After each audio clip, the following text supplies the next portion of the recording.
craftsman, where the tall timbers grow with a chisel like a warrior's spear. Every cut brings the old world near. Hear the Asher in the turning tree, Odin whispering, let creation be. From the north, let the shavings fly, under watchful gods in the winter sky.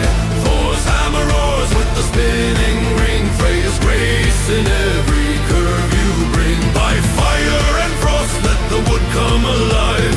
Benjamin turns the tales of the Viking tribes. Of the Viking tribes.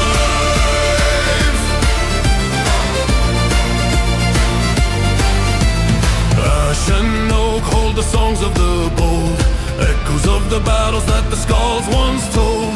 Tools sing soft in a rhythmic glide, as the grain shows the secrets it tries to hide. Loki's laughter in the chips that fall, but your craft stays true through it all. From the north, let the shavings fly, under watchful gods in the winter sky. Thor's hammer roars with the spinning ring, Freya's grace in every curve you bring. By fire and frost, let the wood come alive. Benjamin turns the tales of the Viking tribes. Raise your meat to the maker's hand, to the craft and the clan of the northern land. Every bowl is a saga born, carved from dusk and shade till morn.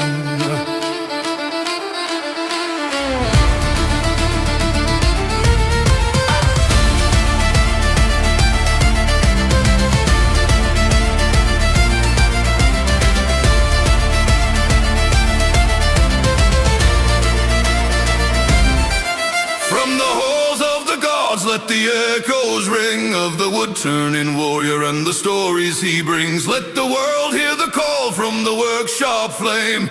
Benjamin Winkle, another name. From the north, let the shavings fly, under watchful gods in the winter sky. Thor's hammer roars with the spinning ring, Freya's grace in every curve you bring. By fire and frost, let the wood come alive. Benjamin turns the tales of the Viking tribe. Of the Sunday crew. Exactly, Michael. Welcome in, dude. Welcome in. Alright, it's a Volbeat day. I mean, what's not to love about that? So, I love Volbeat, and I've been a fan of them since before they got famous, to be honest. When they start touring Denmark, starting pulling... Hello, Mubbers, sorry. When they start touring Denmark, and like in the small venues, I've been to many of the concerts, so when they start getting big, I start seeing them as well. Seen them about every time they've been to Denmark. I think I missed the last time they were here. They moved to, like, you know, I don't like the music that much anymore, but the old stuff is really awesome. Ooh, that's nice. That's nice, Michael. Yeah, I was just talking about Volbeat. So, Michael asked me to do a little box. Yeah, I said, sure, man. I can do a little box. Shouldn't be an issue. So, I think I'm going to make, like, 2 versions of it, because I have the timber for it. That was stuck in there. And I don't need the center screw this time, so I'm just going to put that back.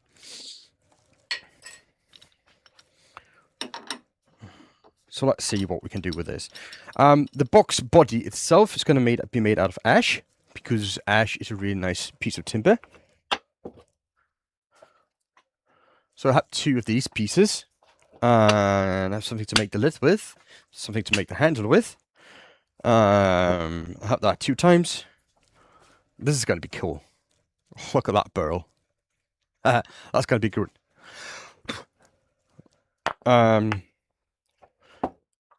So let's see what we're going to do and how we're going to do this.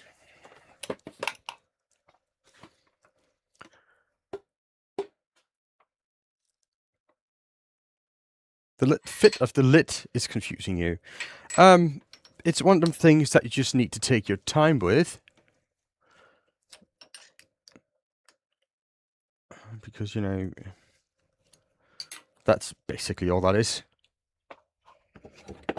So this is, I think this is too big for my jaws. So let's see if we can do this. Yeah, that will never fit. So we're going to do something else. Right up.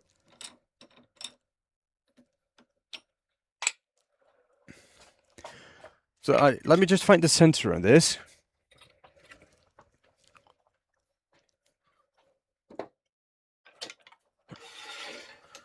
Now this is waxed, which is good for making marks in. Emobers, I'm good. How are you doing? Do we know each other? I'm not sure that I recognize your name, but then again, I'm not really good at remembering stuff like that.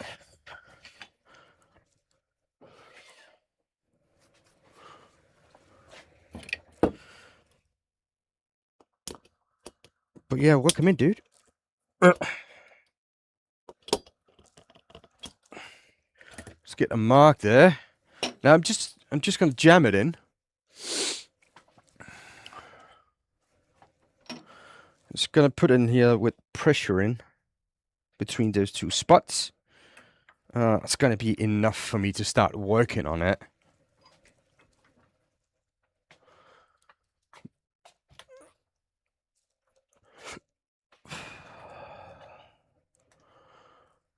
So like that. I mean, it's not the best hole in the world, but it is alright for what I'm going to do. I'm just going to rough it out.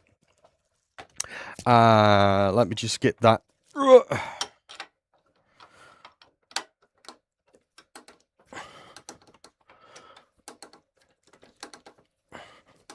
Just because if the jaws are closer, the chances of me hitting it with my gouge are slimmer.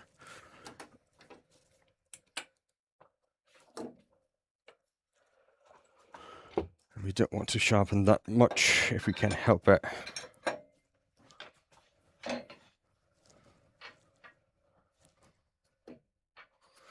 So let's see, you get that spinning there. Let me get some lights on because that was just not good for that.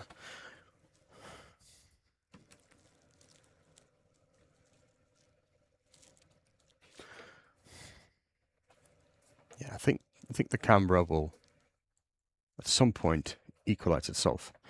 All right, let's get the red handle out. Now, this is not really sharp, but it doesn't matter. Let's see, maybe we should go just, you know, spindle roughing gouge because I don't use it that much. Get my helmet on and start roughing this puppy out.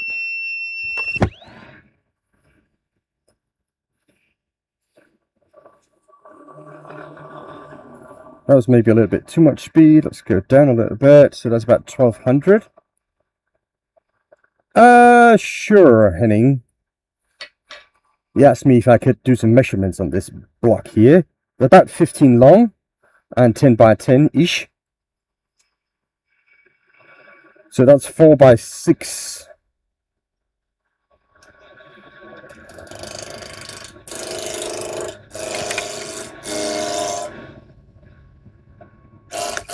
Just a piece of ash. And I'm just gonna rough this out.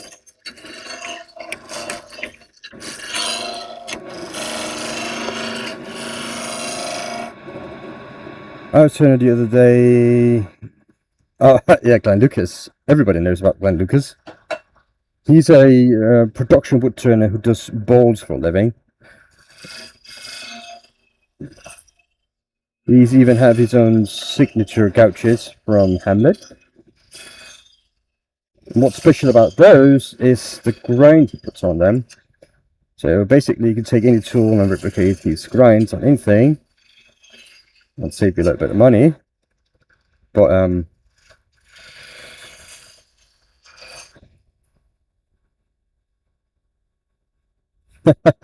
no, he's one of the biggest, most well-known wood turners out there, to be honest.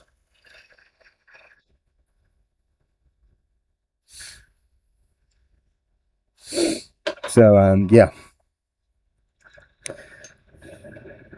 and he has courses as well, so you can go and book a course with him.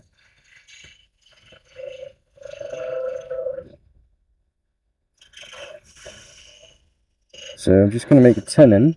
Now my jaws take a straight tenon.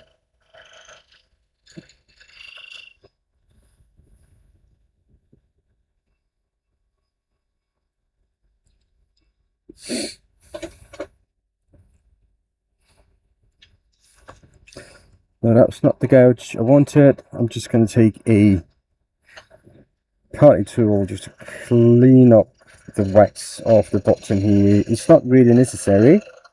It's just, you know, something that we can do.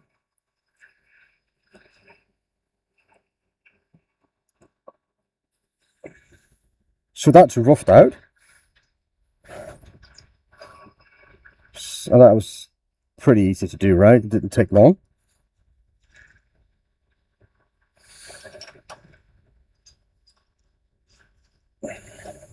Get the jaws opened up, and right, because we took the time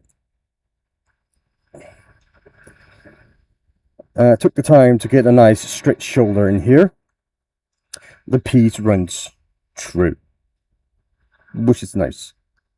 Now this is going to be the top of the box. This is going to do most of the work. This is the bottom. That's going to be cut off at the end. So the depth of the box is going to be something like this ish.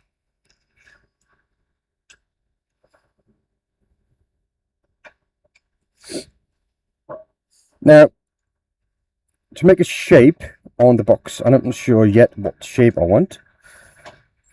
We can make it straight up and down, nice straight little box. So let's just do that. Good morning, soldier. How you doing today? And we get the speed up.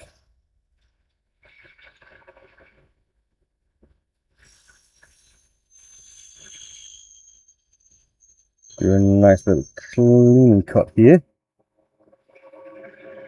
to get a nice surface, and again save on sandpaper.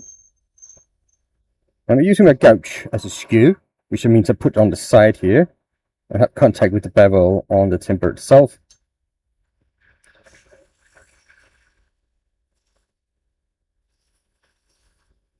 So that way you can cut in both directions easy, and you can get a nice clean surface. There we go, something like this. Good morning, Lion. How you doing, mate?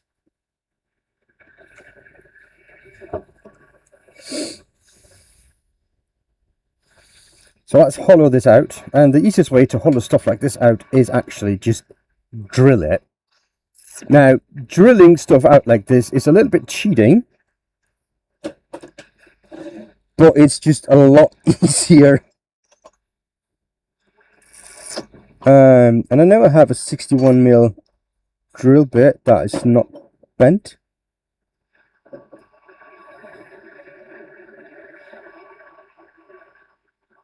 I think this one is probably, maybe.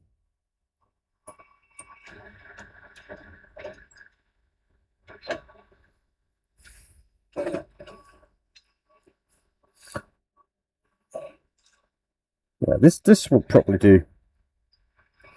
Now for drilling this, I'm taking the speed down quite a bit, and I'm using my air compressor to do two things. It's going to cool down the piece, not the piece, the drill.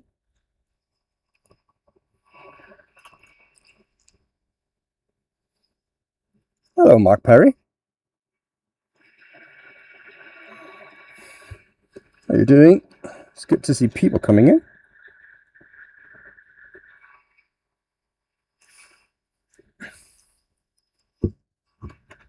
So let's just drill this and just make sure that it's started.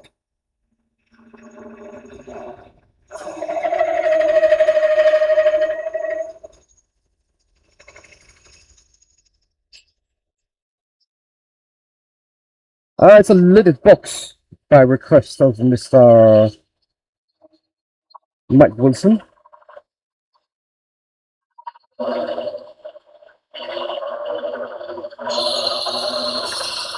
Yep. Just drill this out to the depth that I want. Now the easiest part would be just, drill it to the diameter, but what's the fun of that?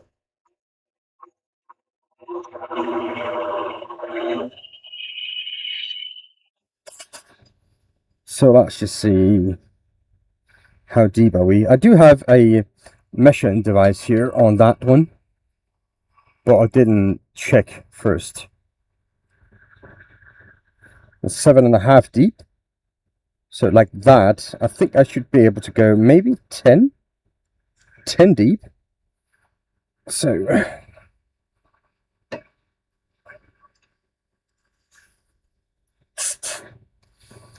take this out to about 1.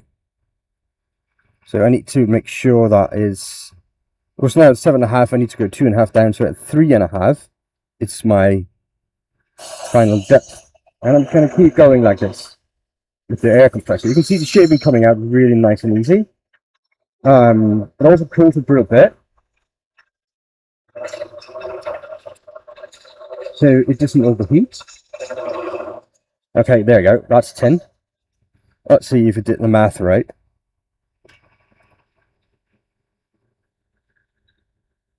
So there you go. That red marker is 10, so you can see that's gone. That's just perfect. Right. That is not bad.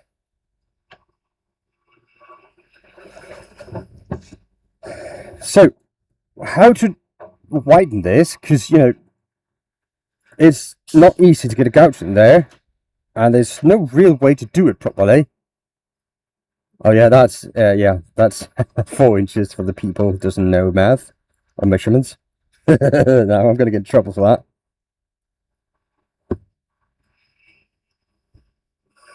So let's see here.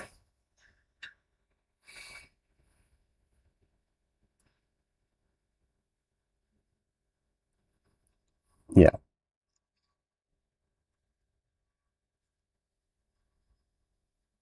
Oh, I'm not a pro of this. I'm just winging it.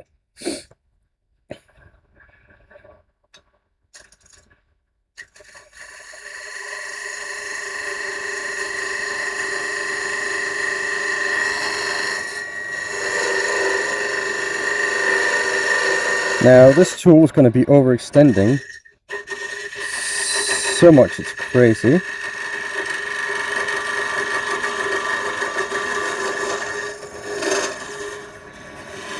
So the chances are I'm going to break it.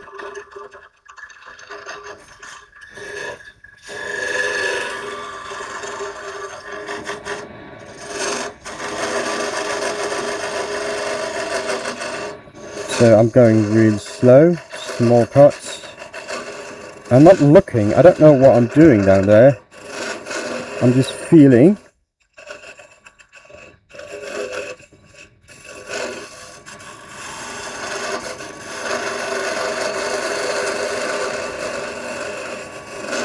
Okay.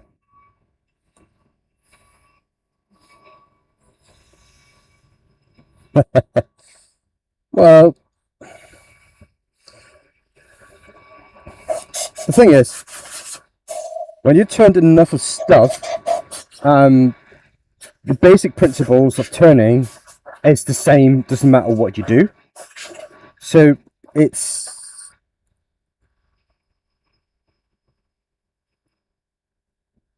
you just do what you normally do, and that's it really. Now I wish I had a flat tool rest that can go in here.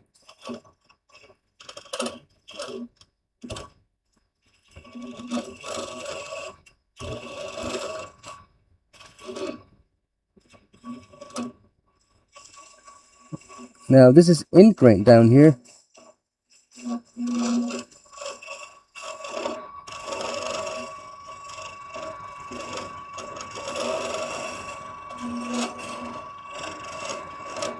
I'm just trying to get rid of some of the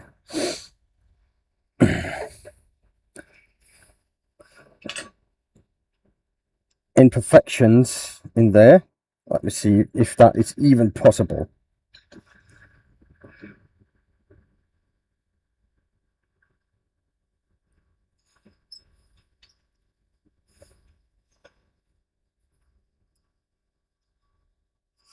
So that will spin there. It's not perfect. My tool rest is a little bit too tall. Wait. I do have, don't I?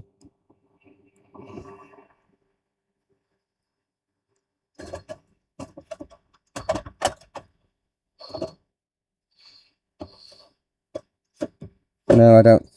I thought I had another tool rest that could reach in there. That didn't. Ooh, take off that much space. I do. I kind of do.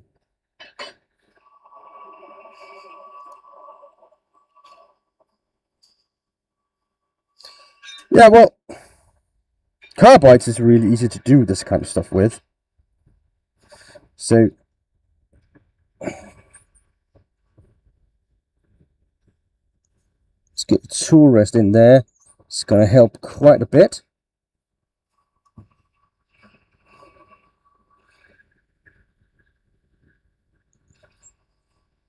Make sure it doesn't. Oh, I have 3 tool rests. Actually, maybe 4.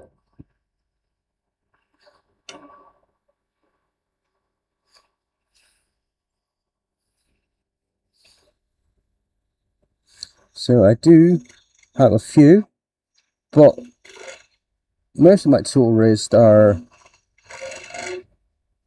2 of them are custom made. This is one of them.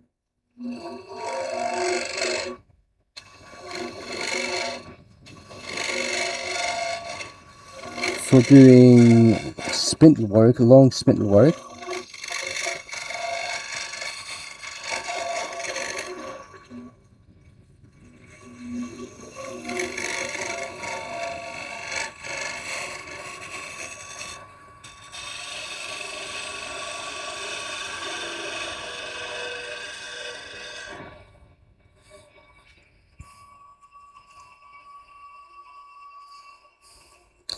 Oh, don't worry, Mark. As soon as you need them, you'll get one. I know Michael has a nice set of tool rests.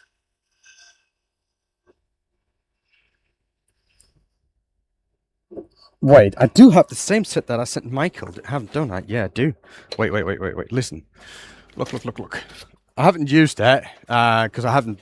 You know, I need to put it back where I got it. But this set here, this is a really nice set. That will get you long piece, medium, small, and very small piece, and it comes with 2 stems as well, and they're interchangeable. What will I have a stump of crust here? Well, it's a wood turning channel, dude. Welcome in.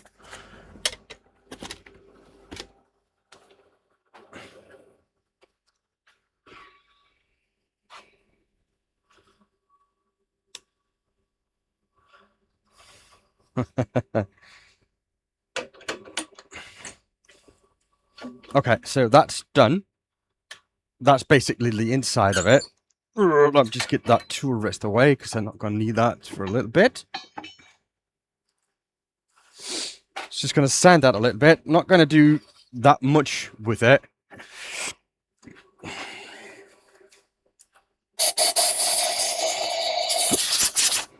Well, it's another great trick when you need to sand into a crevice like that, or hole.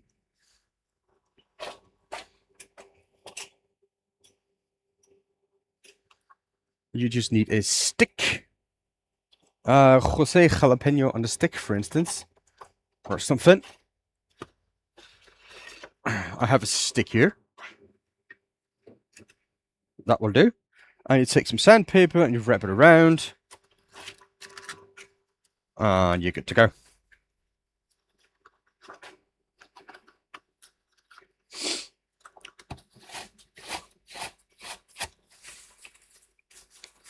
To make it a little bit more round and cushioning, you can take some paper towel and put that on a stick. Something like that. Just secure that with a little bit of tape.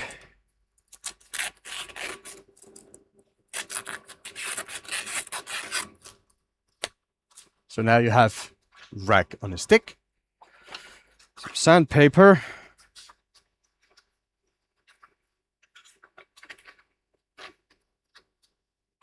and now you are ready to sand the side of something like this.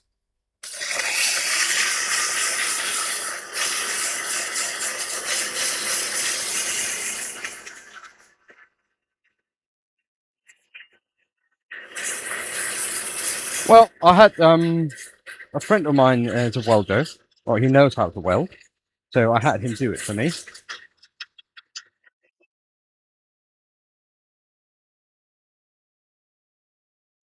So he just put the tool rest together, and it was quite easy.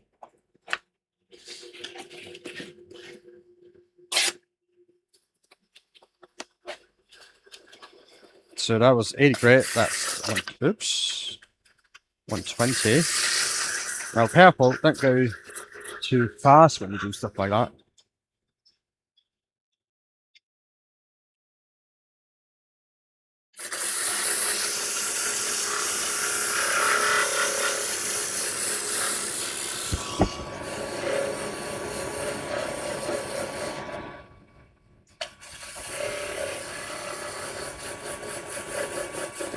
So that's 120. Let's go 180 and 240, and then it's inside should be done.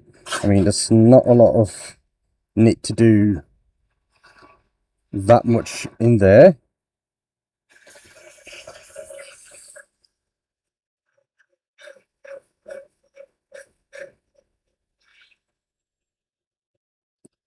Yeah, 1 inch or 25 mil is the standard thing. Smaller lathe is 16 mil.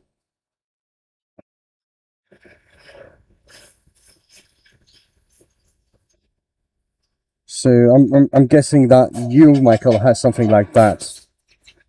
And just get a 25 or have a 1 inch rod on top, and you can make all the tool posts you need.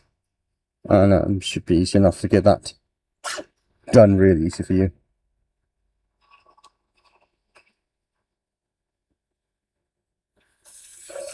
If you make the tool rest too long, make sure you have a two posts on it, two banjos, because if it gets too long, it gets really unstable. So 12 inches is about what I would say would be a nice length for one.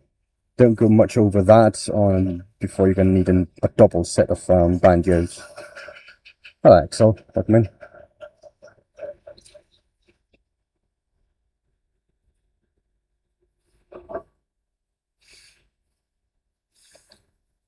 So that is that there.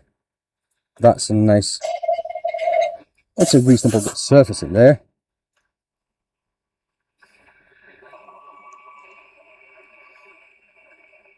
The bottom still has some scratches, but you know, that is, it is what that is. Okay. So let's make sure that the lid fits nicely. Before we do that, we can turn the outside diameter down a little bit, because I think it's a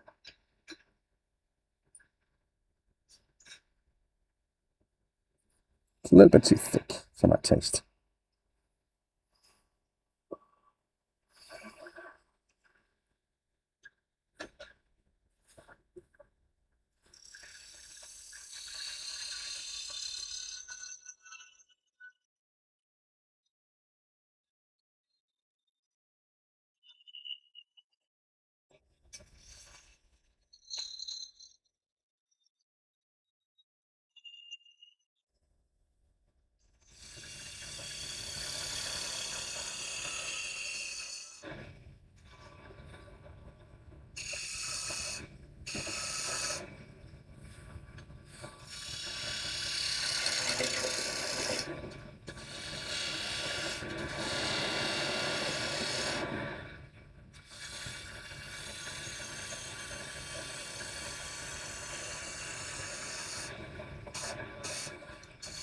a few cuts to make sure it's nice and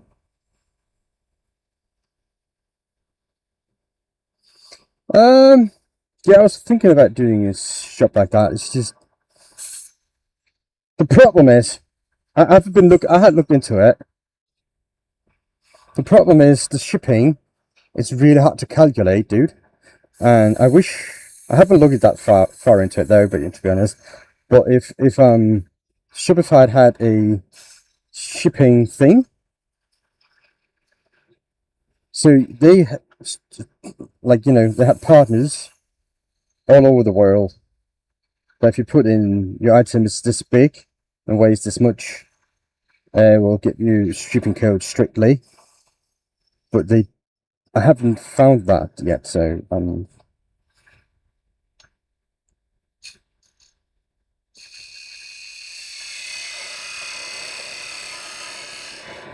it's a lot easier for the States than it is for Denmark.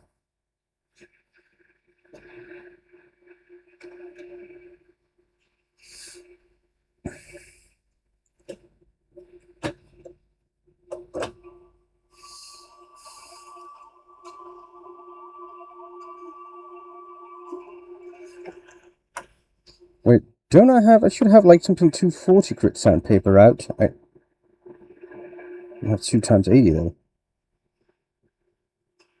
Huh.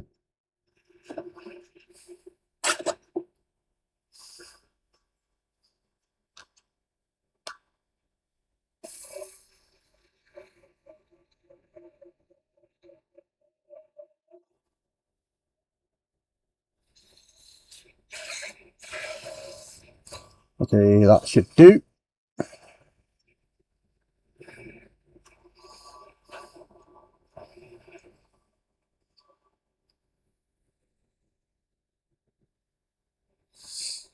Now that's the base of the box. I'll add some color to that because without color, life is boring. And you know me, what's this? The battery. I need to change the battery on my respirator. Hold on a sec.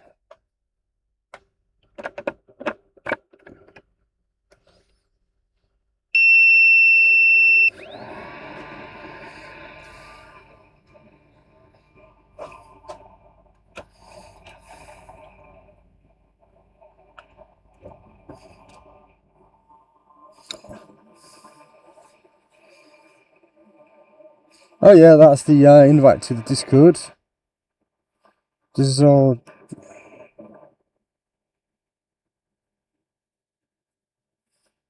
Yeah, it's going to vary depending on what you're selling. That's for sure. So that's 10 down. So let's go 1.5.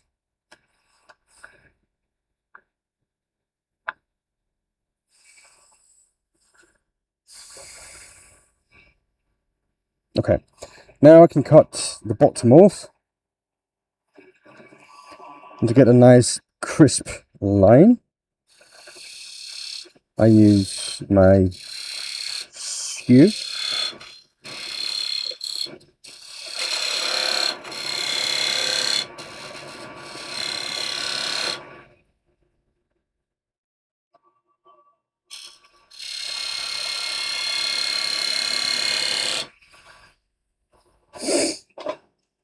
And then the parting tool, because now that is started. Now, if you see that, I'm not going all the way to the line, I'm leaving a part of it.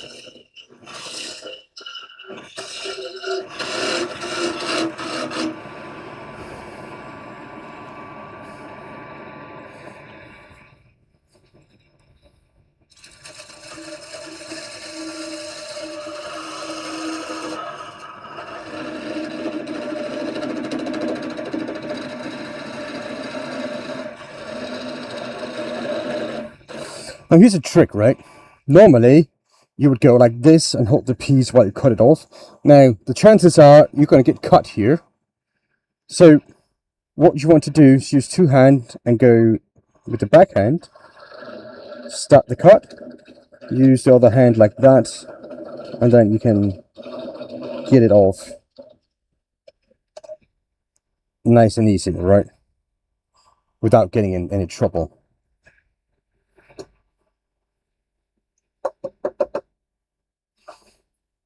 Now, that's a cut off. I could use this for a lid. I could. I'm not going to, because I have other plans.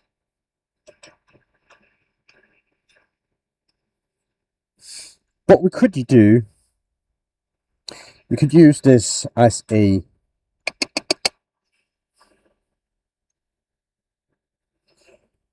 jam chuck.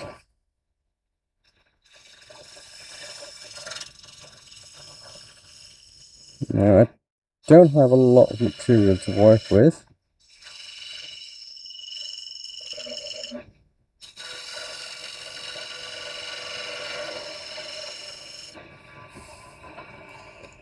Now let's see what sort of diameter. 71.37. So if I go 72,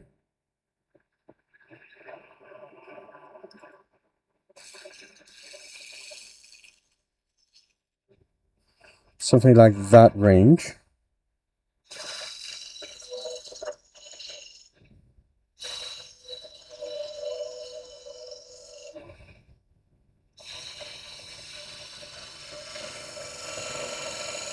Now, think about these jam chucks. They should be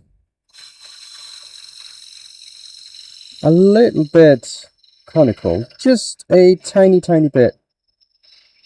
Not a lot.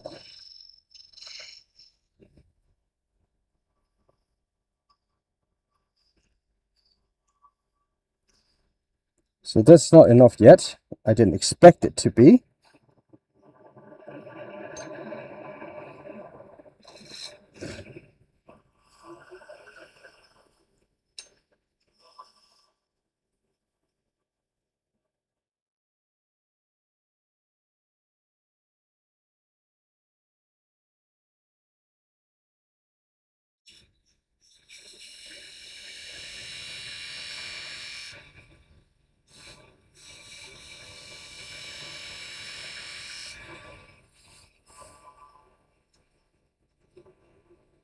Still not there, which is good.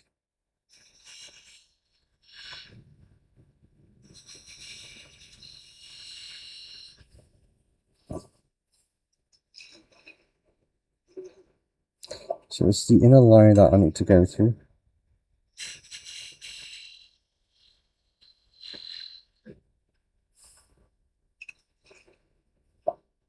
Now, I haven't done many of those in my time, so I'm just taking it really slow.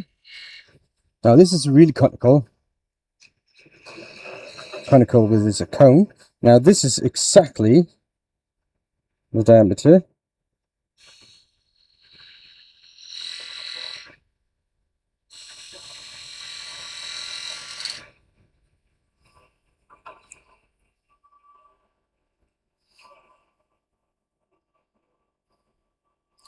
Can you put the camera in the pipe so we look down the pipe?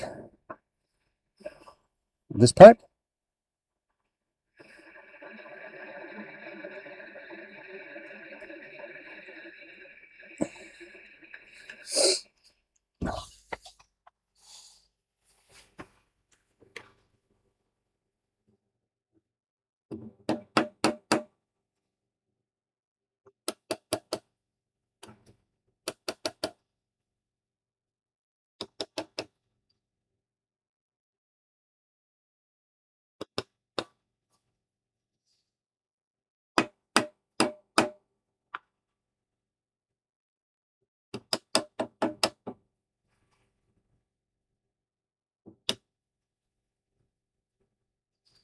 Okay, so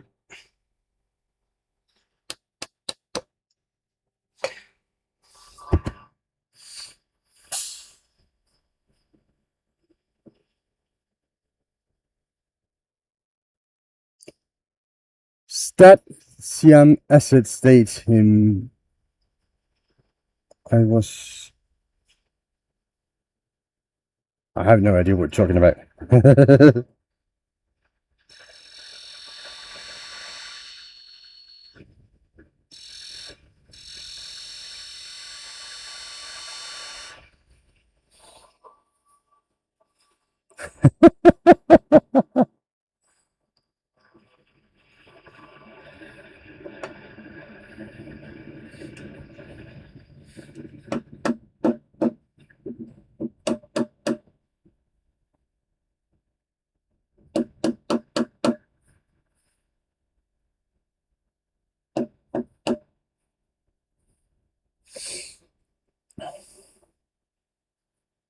Just see the word. Nah, man. It is it's funny though.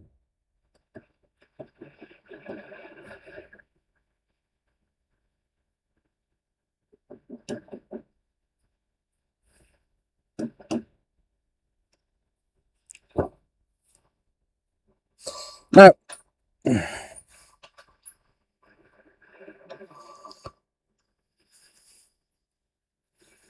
so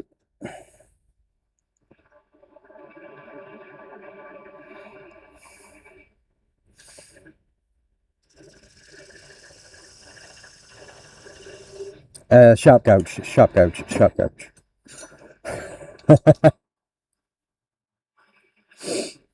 Now this is just holding on by friction at the tenon. But now we can work on the bottom, and this works well for balls and everything as well.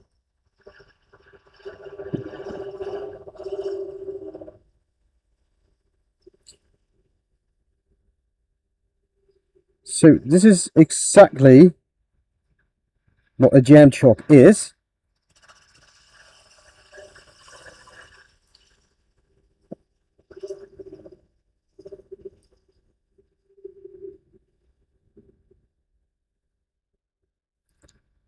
Not a sandwich something between 2 points. That's not what was referred to as a jam chock by normal woodturners. So, and I'm surprised it's holding actually really well. Now, mind you, I'm taking really small cuts.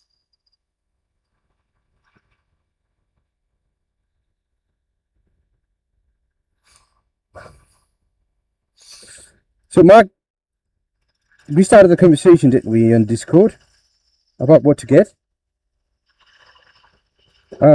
If you just go back and read that and answer the questions I asked, then I will do my best to help you find lathe and chisels and everything you need.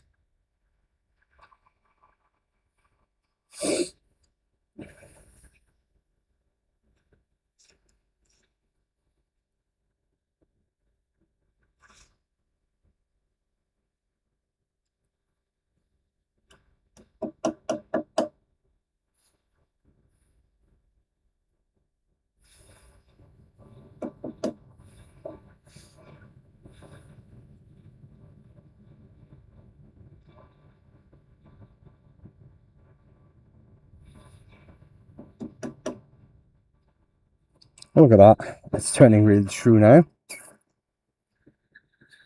So that's a lot better. I can get the speed up a little bit more, because now I can I got the bottom running rather true. And remember, I gave me 1.5 centimeters of wriggle room at the bottom. It's about 1/2 inch.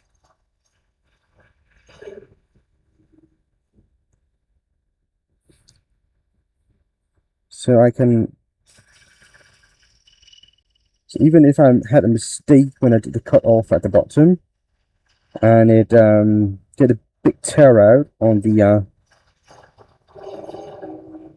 center, I would still have material to remove to get a nice bottom. But again, you know, we should put my mark on it, because that's something we should do all the time, right? Because we don't know. Let's say for some reason after I'm gone, some of my pieces get really popular and people want to know if it's original or not. And that's one way of doing that. It's never going to happen though, but it's still fun to think about, isn't it?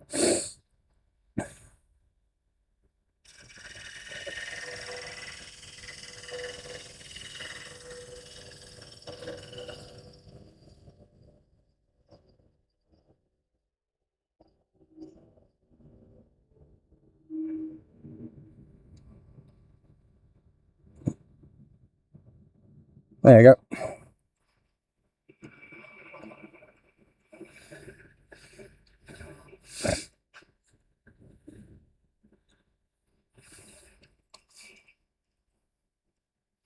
That's not bad.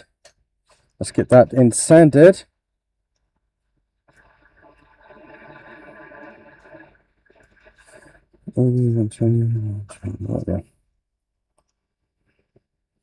Start with a little bit of rough 80 grit.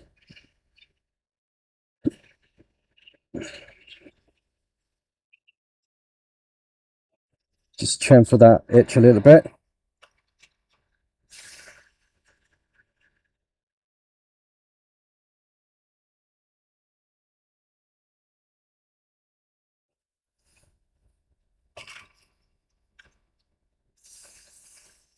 So it's 120, 180. I'm just going to end it with 240. I think that should be okay.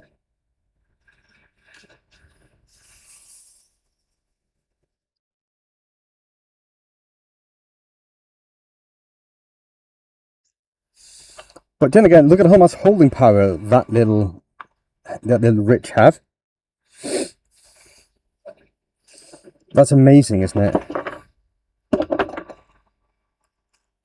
I think that's impressive.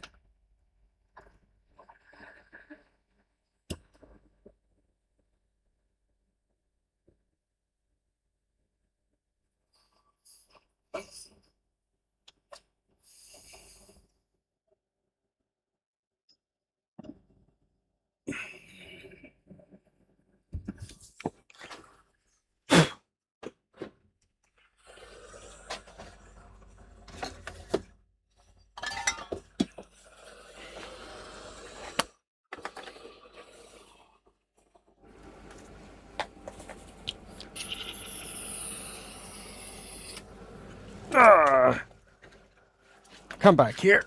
I'm just heating up my my branding iron.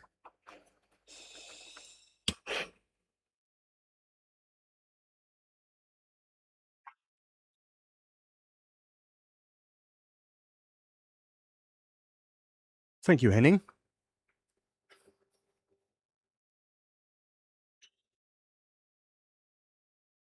Just get a little bit of you know, meat into that piece.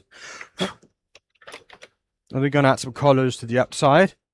A little bit of texture down here because why not? And I haven't used any like fancy tools yet, so just everybody can get this done with just standard tools, and so you don't need anything fancy or expensive.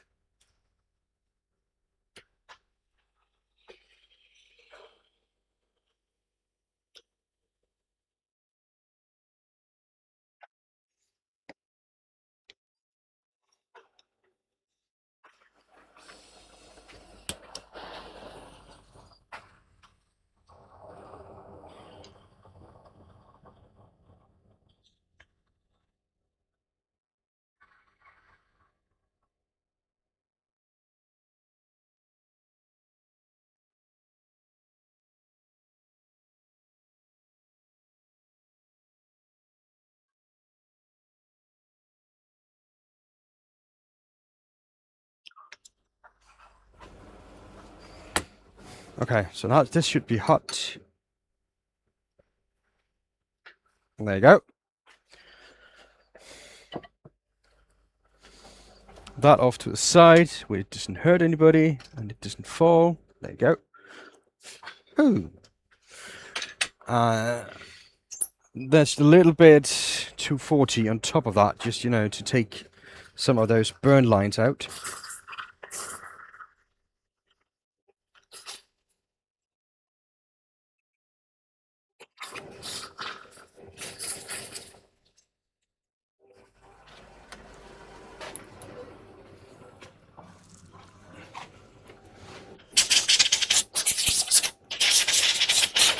Alright, so nothing fancy here. Let's get the old texturing tool lady out of...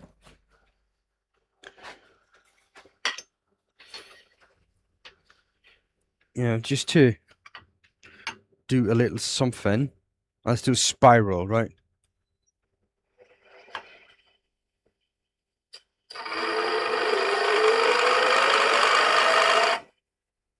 Like that.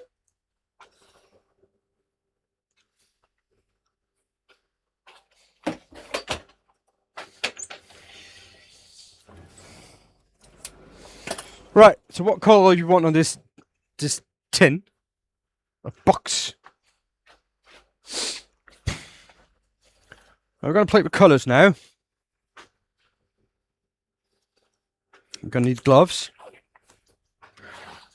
I need to clean really quickly.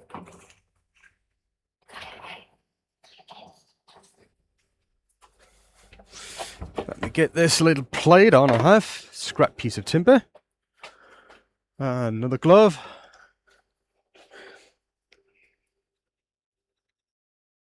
So let me get a colour, guys. What colour should we get?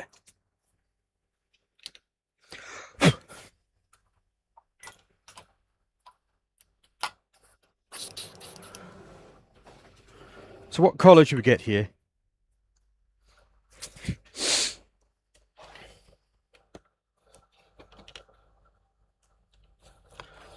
Let's go.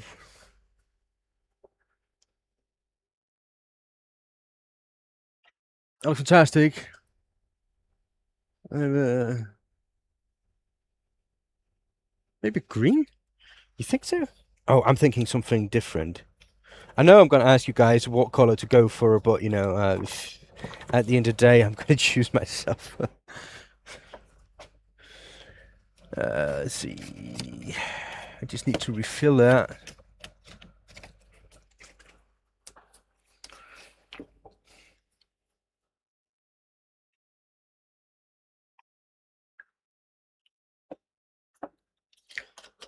Now you're going to see in a little bit what I'm going to do. There. That's going to be awesome. Dark oak, maybe green. Let's go earth colour. This is going to be a brownish colour. Because I like a darkish background to as a contrast.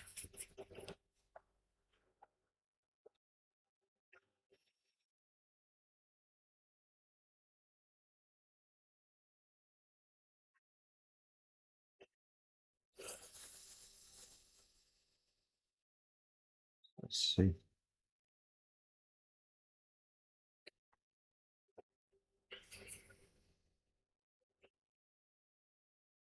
Let's go another layer to get it a little bit darker.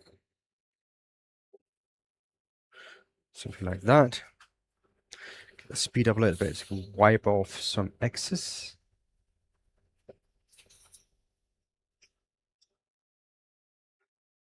This almost look orange. I know, the camera is not doing it proper. But there you go. That looks great, doesn't it? Now it looked like oak or mahogany. But trust me, this is not either or. Now we're done with that colour for now.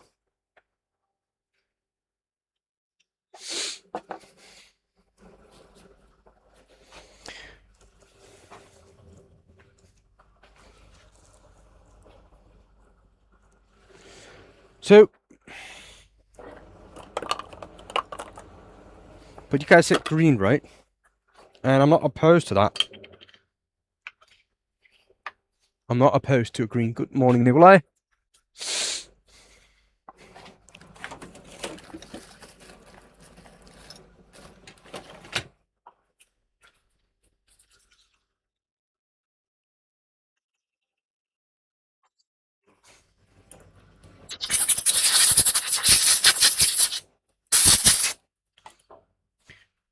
Nikolai, I have a shopping stone for you. So whenever you're ready, I have it. It's 250 mil, right? I'm sure that's what you got, right?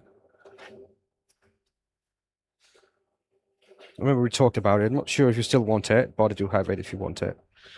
Okay. So.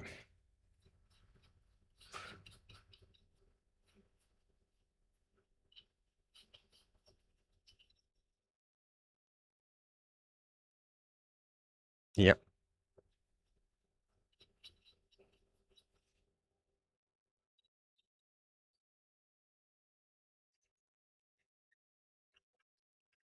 Oh, this wax is getting dry. I need to do something about that.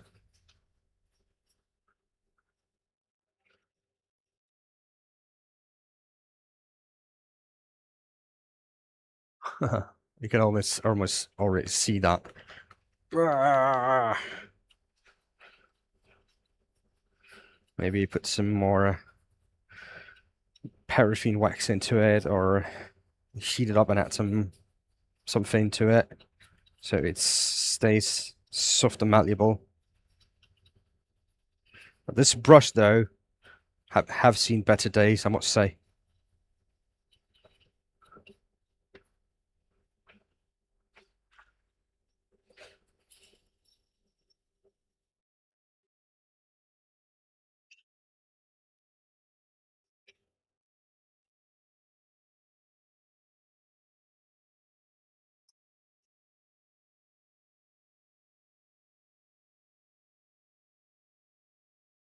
Okay, let's get that off the way.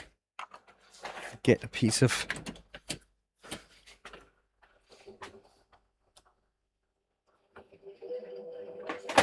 oops.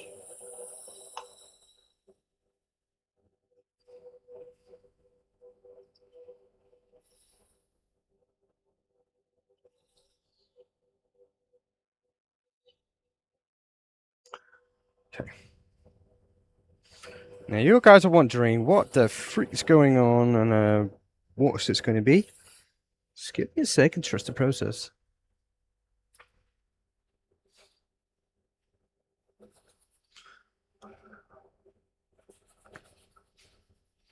Now this would be great for some herbal tea or whatnot, wouldn't it?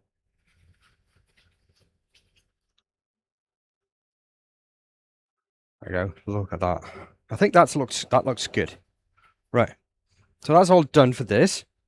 So let me just get some sanding sealer on there and a little layer of something to just keep it in.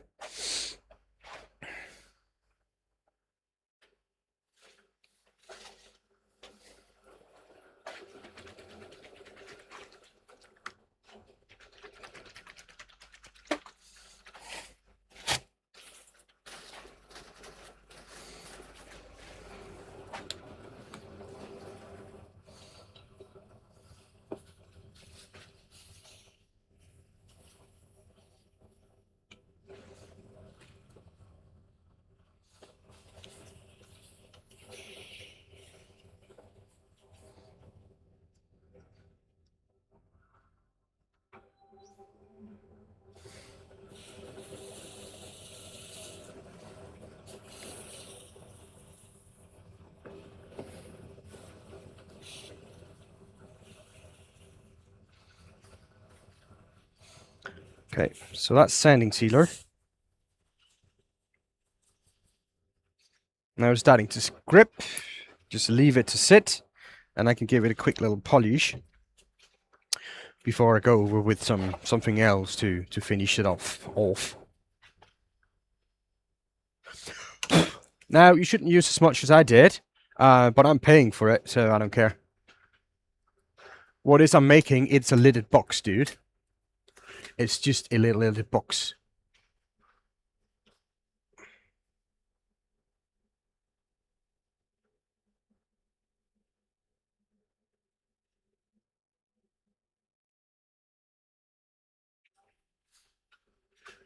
Let's see. There you go. While this is drying, as we can have a break.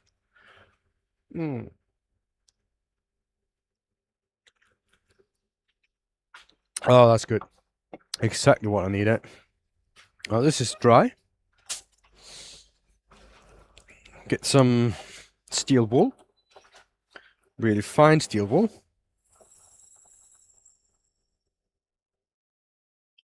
And just even out the surface.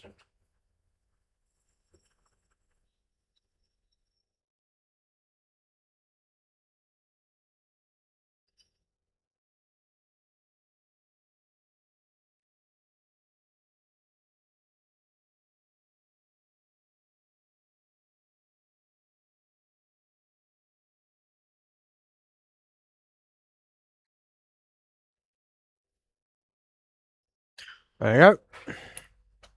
Now, I gotta add some lacquer to this. I'm going to give it one quick coat. Nothing fancy. Just a quick coat. So it's...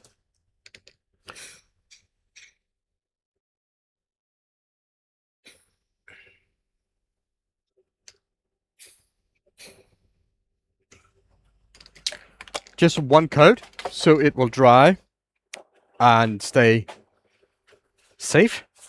Now, the thing is now, I can take this off. Well, the light in this is awful. Anyways, it is what it is, really. I can take this off here, because I'm going to use the chalk, and I'm going to put this to the side. Look at that. Put to the side and let it dry.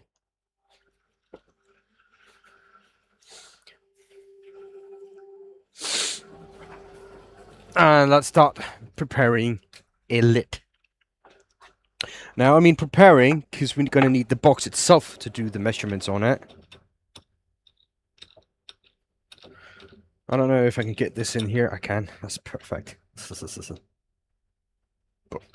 Now, this is a little bit of spalted. I think it's birch, but it's really spalted and it's really bad.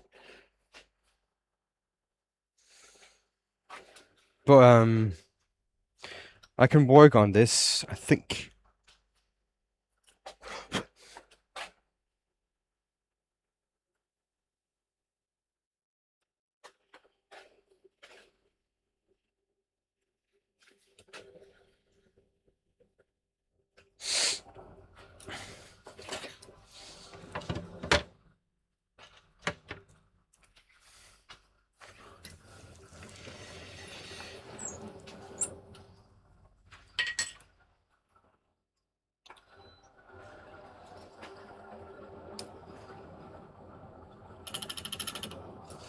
First of all, let me just get my helmet on, because spalted stuff is full of spores.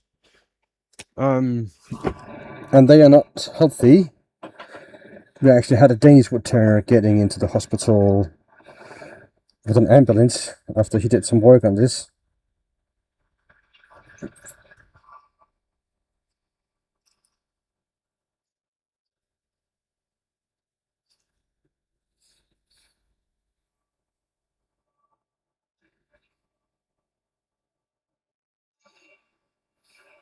Either translate that now, or don't post again.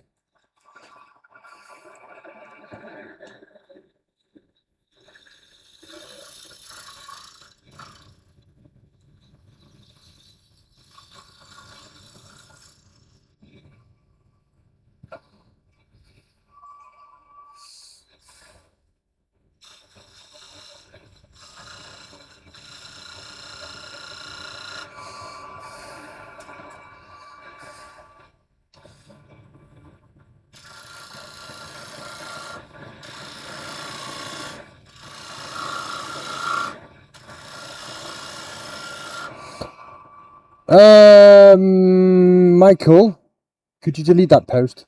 I'm not sure what it is, and if I don't know what it is, I'm not comfortable having it here.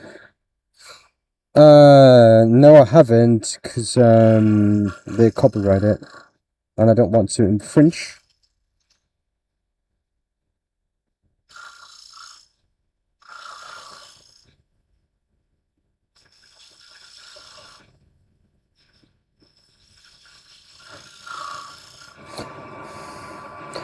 Nicola asked if I ever made a what do you call it? A dice beak or whatever it is to throw dice with. With a foot on it. I haven't done that because there's a Danish company who makes those, and they are copyrighted heavily and they enforce it. And I don't want to get in trouble for that.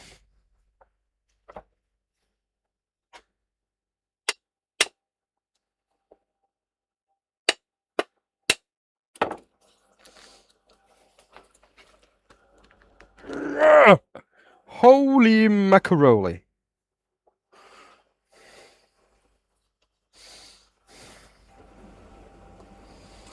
That is really stuck in there.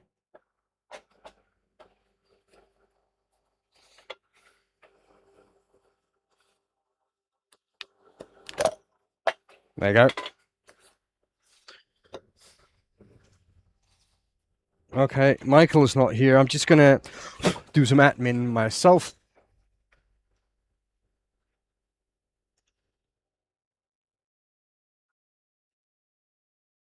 There you go.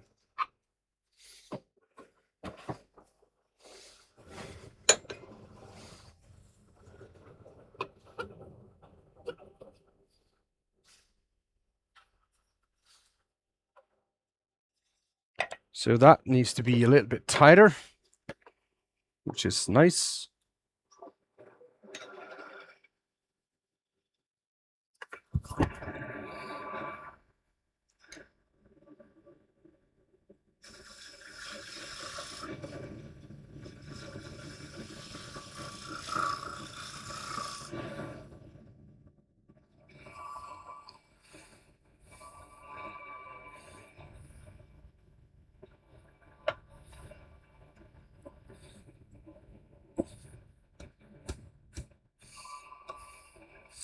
That's really, really, really close. So like really, really close. It's like that close. That's probably the difference between a fit.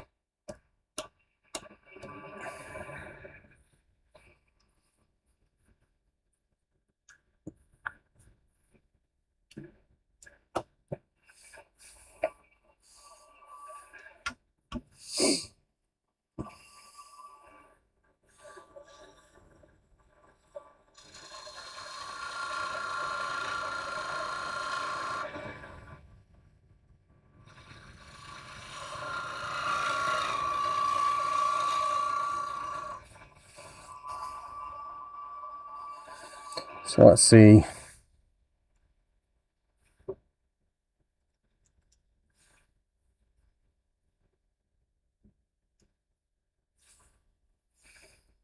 Where's my spanner for that?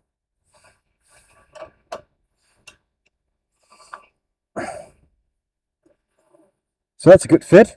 That's what I want to work with.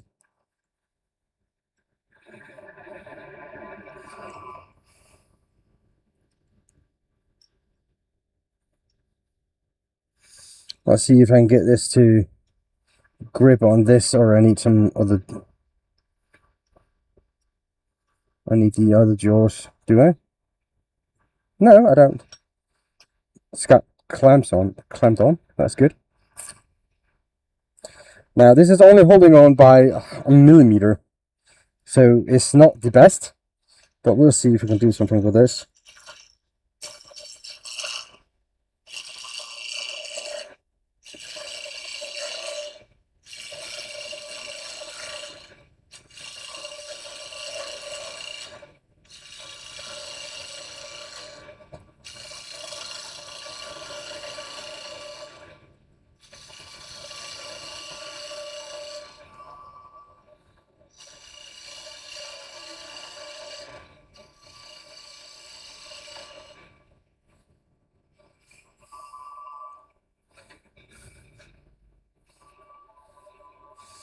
So we're getting close. It's not even gonna fit, is it?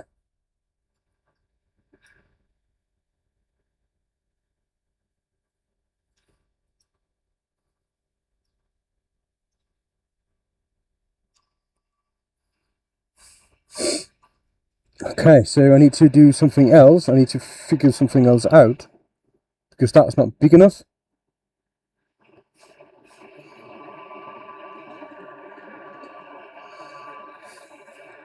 Okay, I know what to do. Make a ring on the outside of it.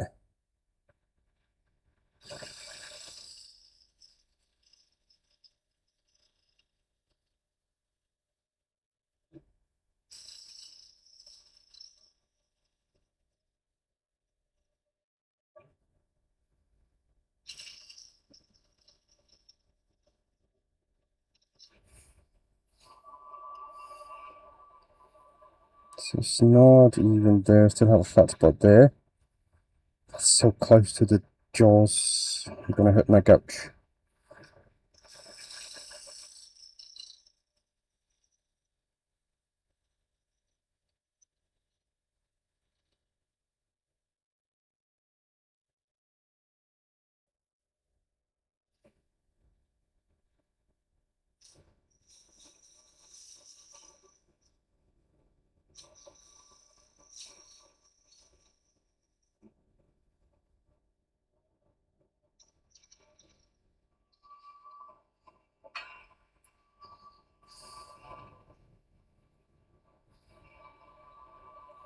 But it's a beautiful timber, isn't it? Some really beautiful timber, this.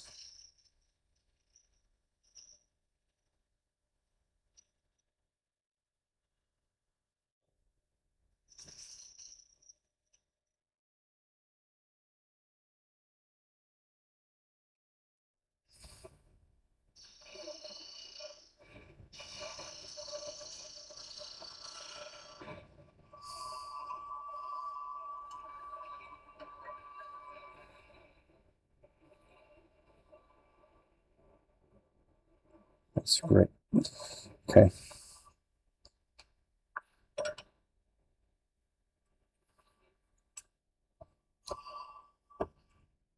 Let's get this off.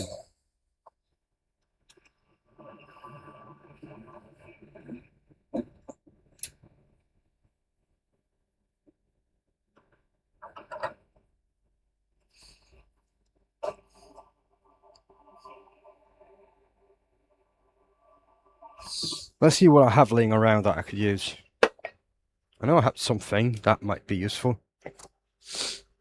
That is spotted birch.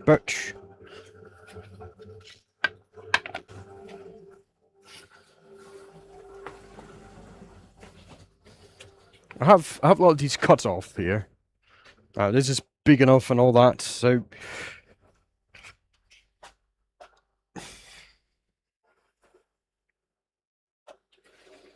I'm gonna make a ring. This is gonna take longer than I thought it would.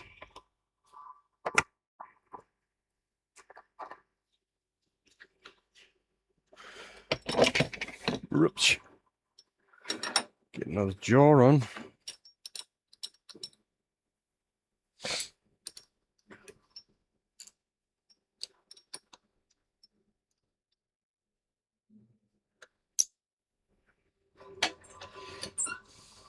Look how nice and clean this is. Look at that. I just cleaned it.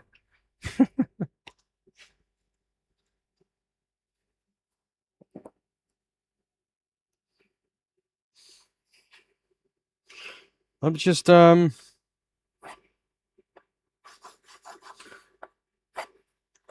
cut this a little bit better size so I don't have to turn it all the way. Just get me a stick. Go to the bent saw.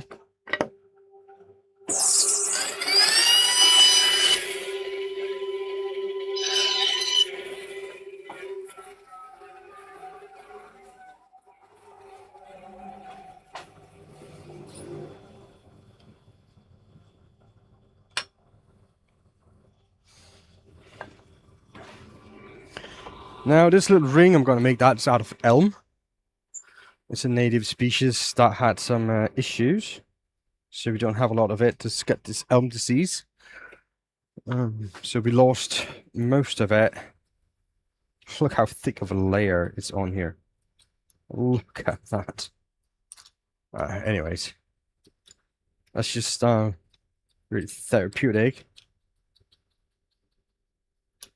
Anyways, that's not what I'm here for.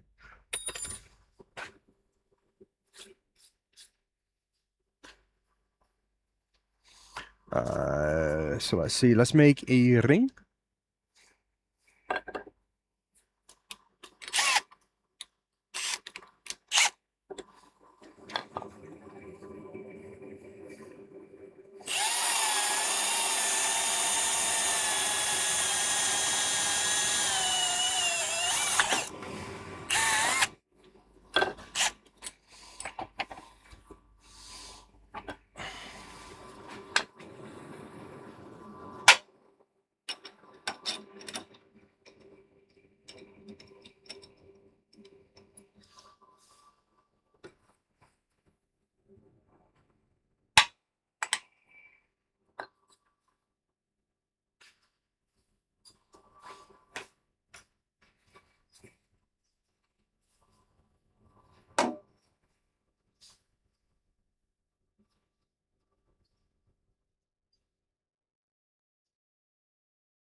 So let's go to this.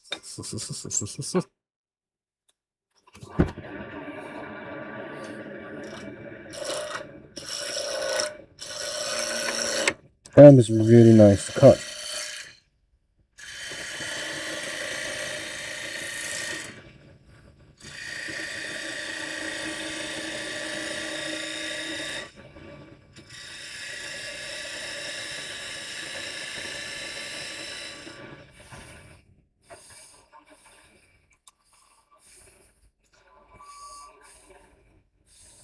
Now we need a snug fit here.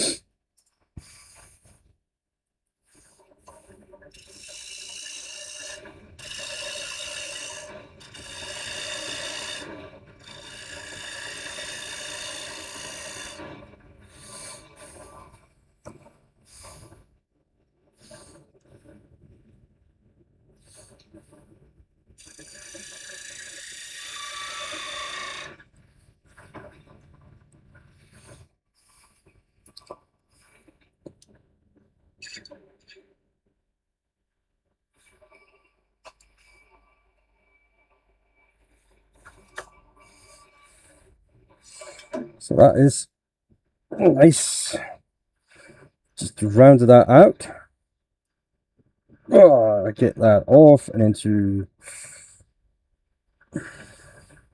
Now I could actually have done this on the vacuum chuck, but you know, that was just going to be a little bit too much over.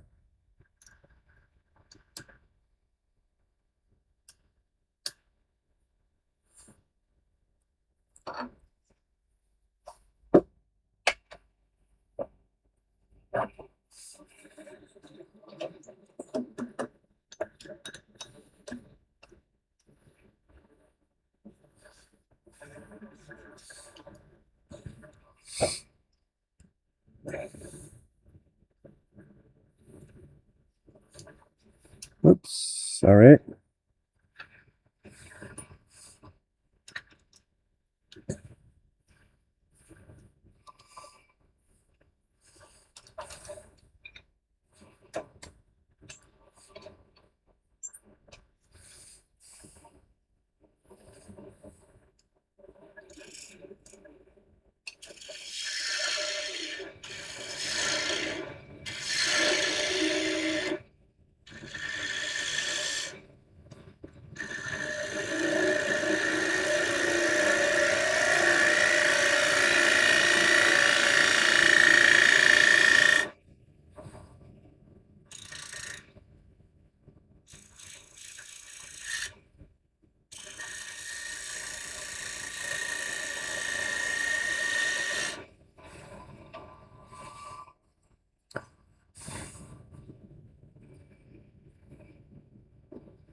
That's a really good fit.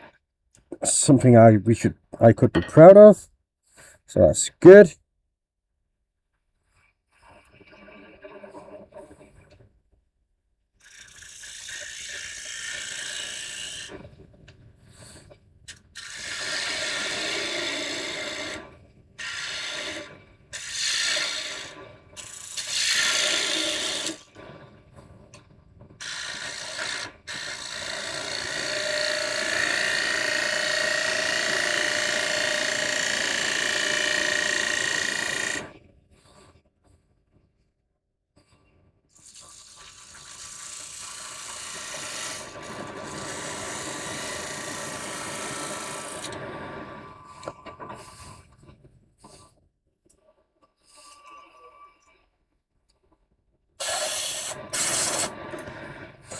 Okay, let's see.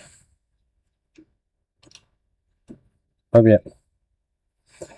So that's good. Let's get this glued in.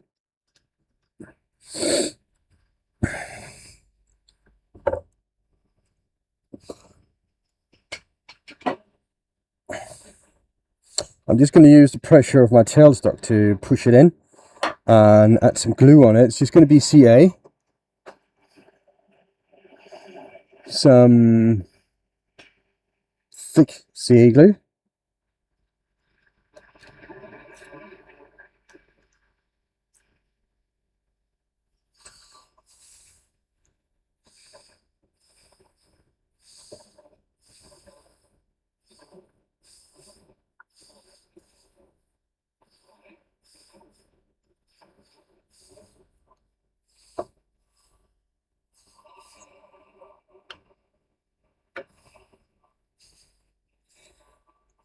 and because I have no patience, I'm going to spray this with activator.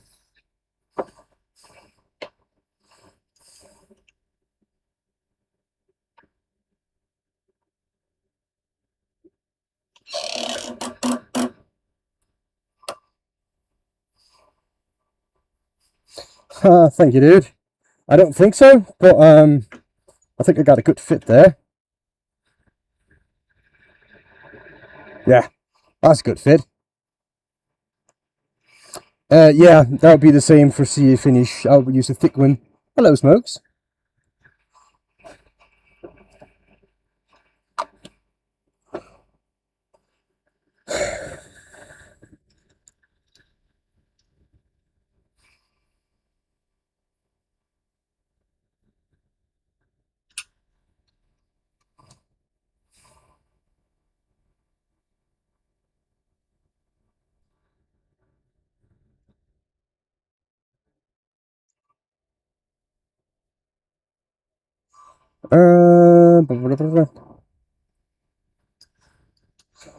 Well, some practice will help quite a bit, to be honest. You know.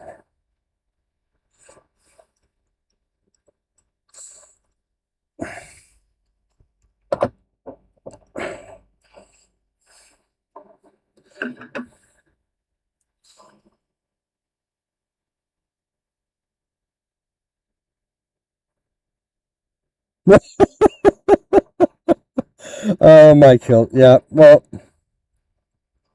my wife is one of those. You know, we can not talk the entire evening, but as soon as we get into bed, she want to talk and she want to discuss everything. It's like, I just want to sleep. That's why I went to bed, really. But this was this.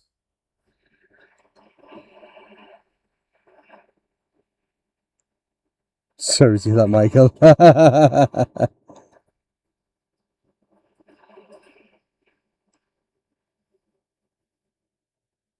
Was there for 2 minutes of woodturn? Well, I don't like to badmouth people, but to be honest, I don't think 2 minutes tips for woodturner is just one you want to watch if you want to learn woodturning. That's just my opinion. I don't know the guy well, but I've seen quite a few of his streams, and he makes, in my opinion, a lot of things that is just bad practice. Yeah.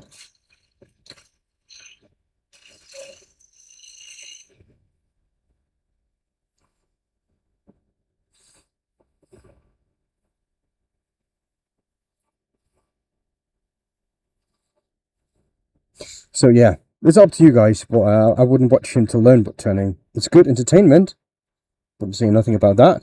But for learning woodturning, no.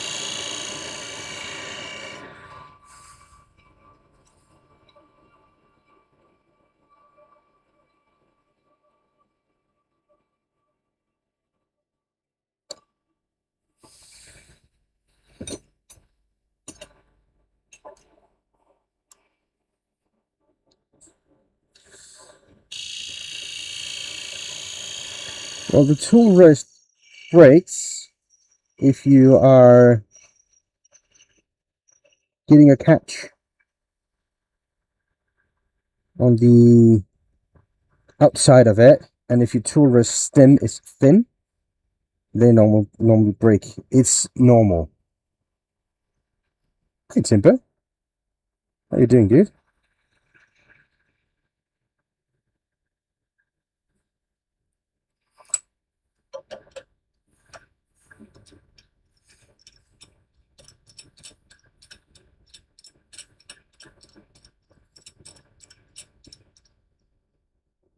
Oh, it's so close.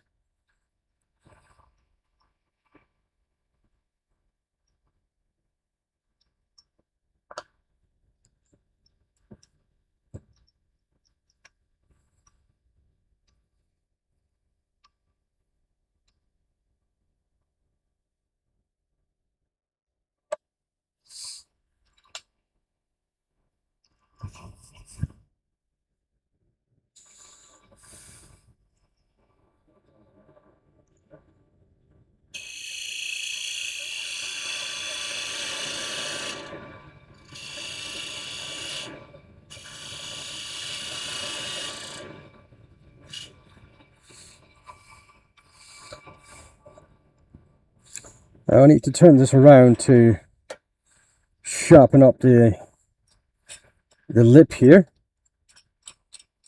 because now I have two lips and I don't want that, to be honest. Oops.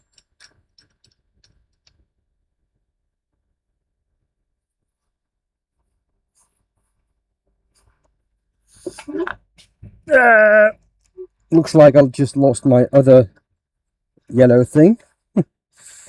That's annoying.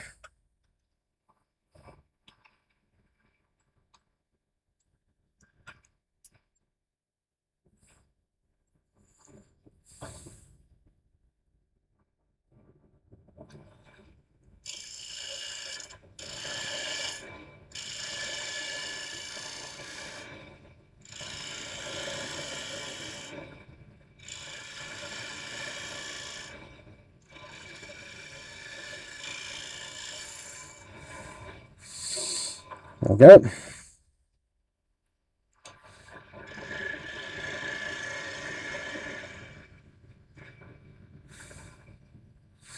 That's nice. Let's see if you still got a fit.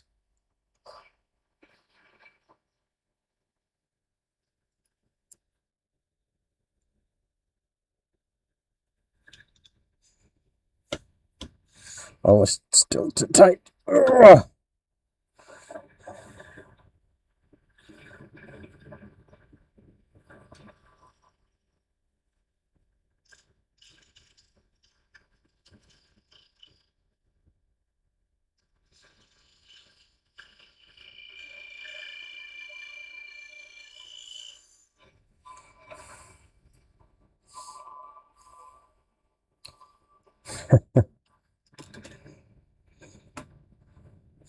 There we go.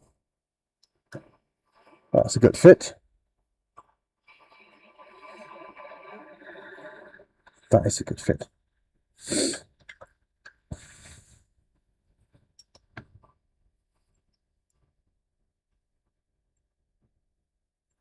Why don't you sleep at night then, Michael?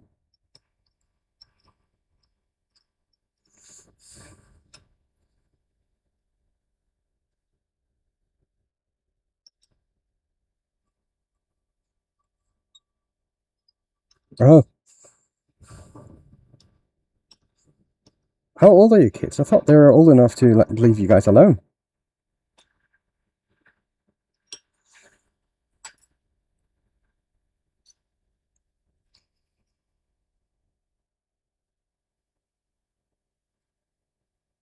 Midwest and Black Satin Lace. A bit of cherry. Ooh, that's nice. Kiss the set. It would be great, this set. Oh, yeah. Oh, yeah. So let's see. It's about that much. So about there.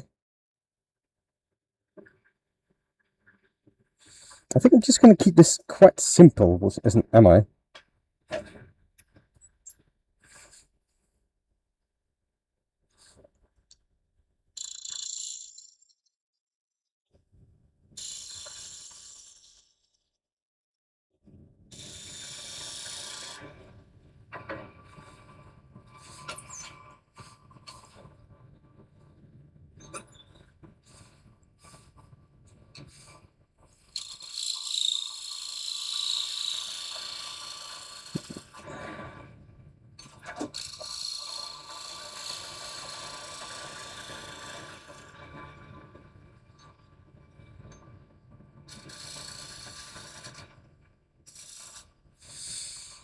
Now that's going to leave a bad surface, but again, this is a really small area, so that's going to sand out really, really quickly.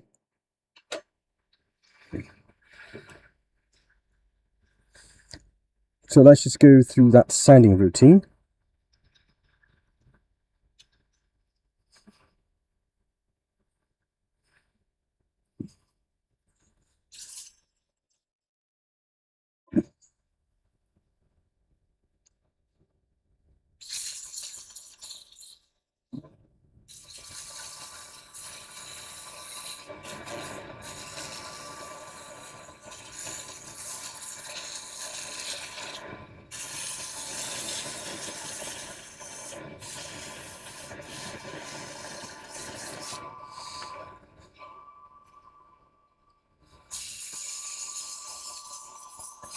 Yeah.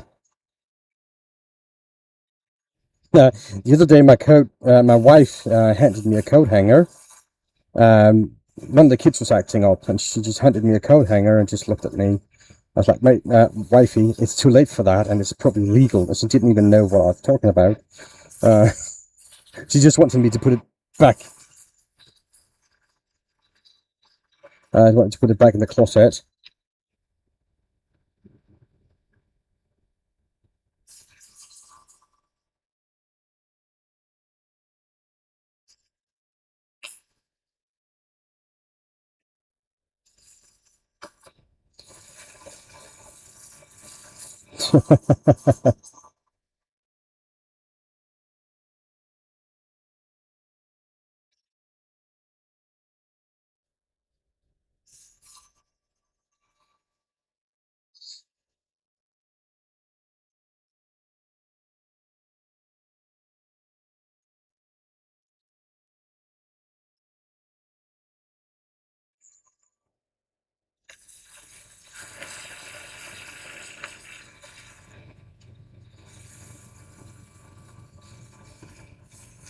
Okay. So let's see where we are with that. That's not too bad. I mean, we got a good fit here. See, we got a really good fit here on the lid. Nice little insert. Now that worm thingy, I think I'm going to have to use a little bit of thin CA glue on this. First of all, thin. This is getting really old. I'm not sure it's going to harden well.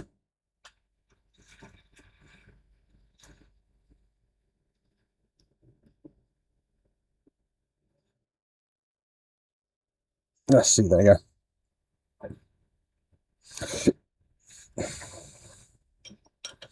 get this out of the drawer.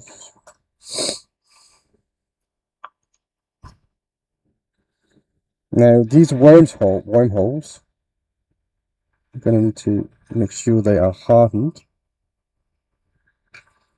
Now, this glue is older than, well, it's just too old, isn't it? So that's middle, and I know I have some low here. We'll get some more. Yeah, like that.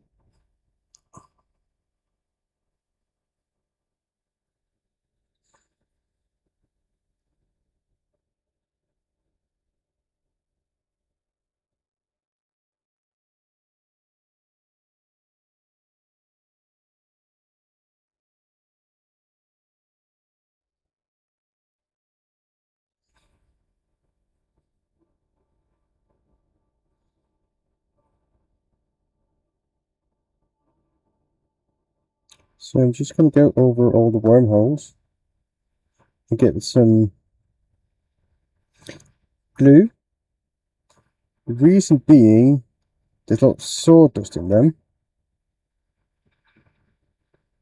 and I want that to become solid, so it doesn't come off over time. Okay, So that's that there. Just going to leave that to dry. And these little tips that I'm using, they are really, really cheap. Like a cent to the dollar.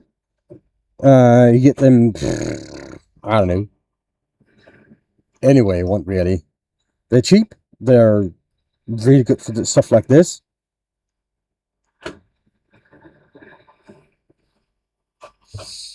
But it's really helpful to get into a lot of places. I got mine on Temu, so there you go.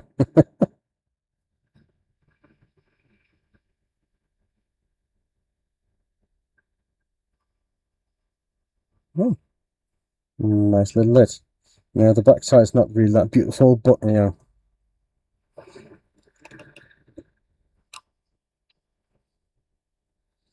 Let's put some finish on this. I just need to sand that a little bit and add some finish to it. That's a nice pop.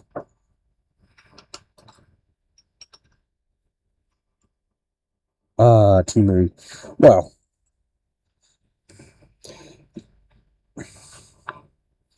I can get them from a Danish supplier as well. They cost about 10 times more. So, yeah. And they are bought at about the same place. I would think so.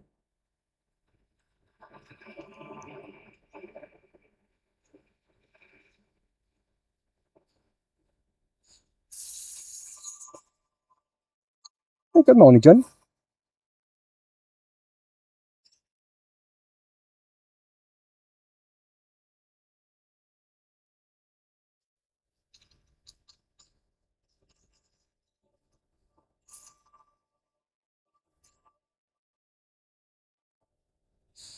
So, just gonna finish sanding this. Oops.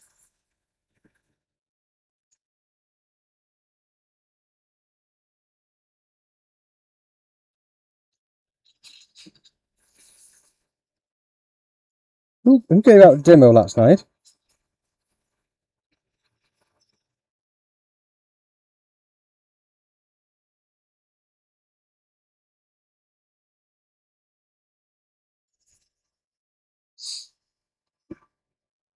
Who gave out demos last night? Why wasn't I not invited?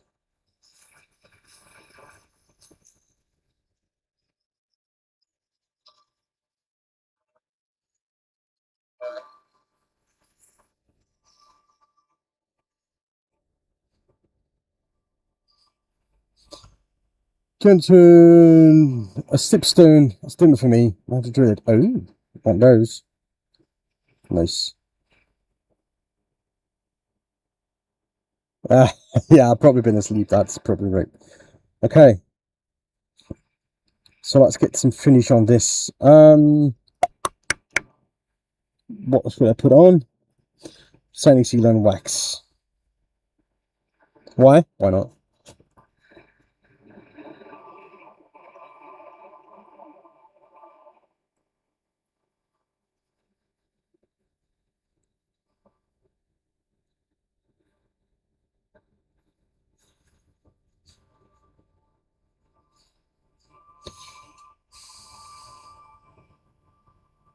Dude, feel free to do that. I'm not here to self-promote. I'm here to build community. So go for it, dude. What you doing, Captain Billy? Well, this is a let for a box. Here's the box. Oops. There you go. Here's the box. This is just a let.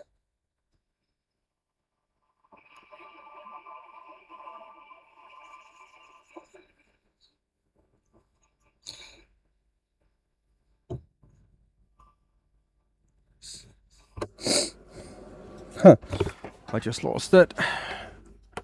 Let's see, where is my waxy wax? Oh, there it is.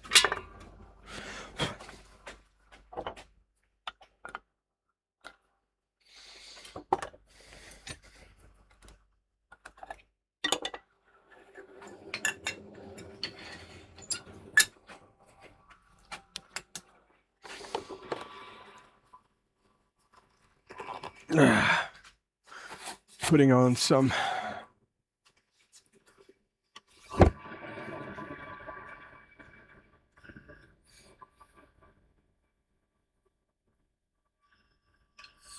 yeah, I don't know what's up with YouTube and all this notification stuff. Well, if you dismiss a lot of my shorts, I know I put out a lot of shorts. If you just dismiss them, they will think that you don't like it, so they take down notifications. So if you don't, so I think I'm maybe hurting myself a little bit by putting out that many shorts.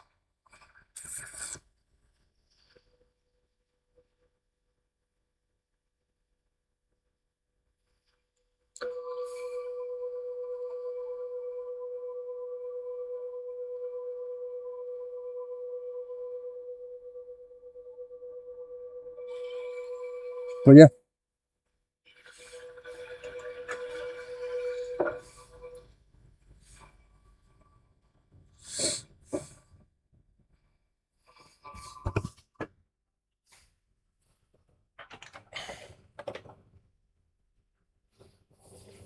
I think that's not too bad.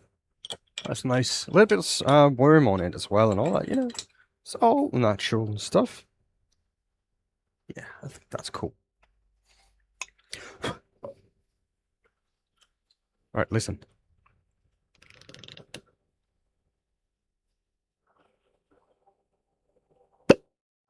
Oh yeah, that's good.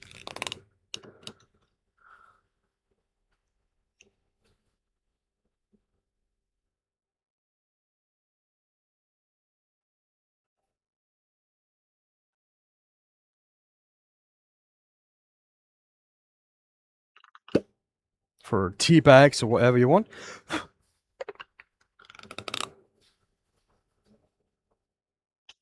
See, that was not that difficult, was it, Michael? That was not that difficult. I like that little bottom here. I think that turned out really well. I mean, I got a lot of lines on it. I don't particularly like that. But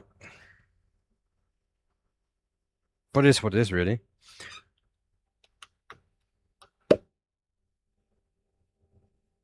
I think this is a cool box because it's children safe. A child will not be able to open it. So you can have your Netherlandic weed in it, tea in it. They won't be able to get it.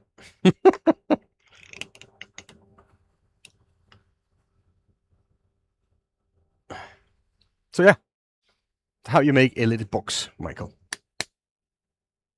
It was just take your time with the rim, the lid fit, and it should be okay. Good to go. It's done already. Yeah, it's done. Took me an hour and 45. Yikes. But I did have to make a rim on the lid here, a thingy.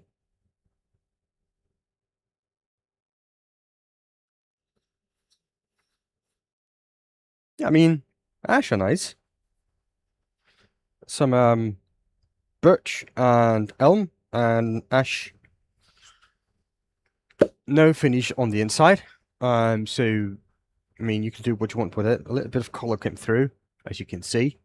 It's because it's ingrain, it will do that. But yeah.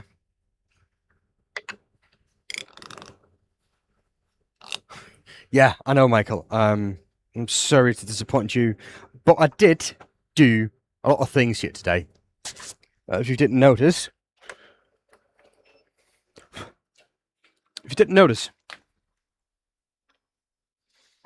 I used a friction.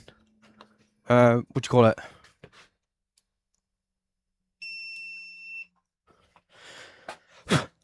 I made a I can't remember. Not a friction. Well, a jam chock. I made a jam chock to hold it, which I haven't made many of, so it took a little bit longer. so I could work on the bottom after I did the hollowing. That's a really good trick for everybody out there who wants to do a jam chalk. Yeah. Not jam like in strawberry jam or what you have, but basically, I had this piece of timber here. In my jaws, like that. And I turned this to the exact diameter. Oh, it's the other way around. Yeah, I think it's the other way around. Turned this to the exact diameter of this pot here. And I put it on there so it's really nice and snug. And so I can work on the bottom. So that's one way to do that. And this was just a cut off of the bottom here anyway. So, I mean, it's wasted material anyway. So that way I can work on the bottom.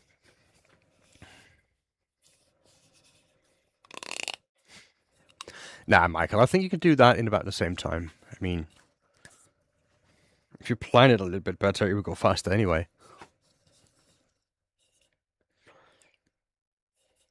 So, a little box for whatever you want on it. And you got a nice hole to it, and you're pretty sure that it will not fall off.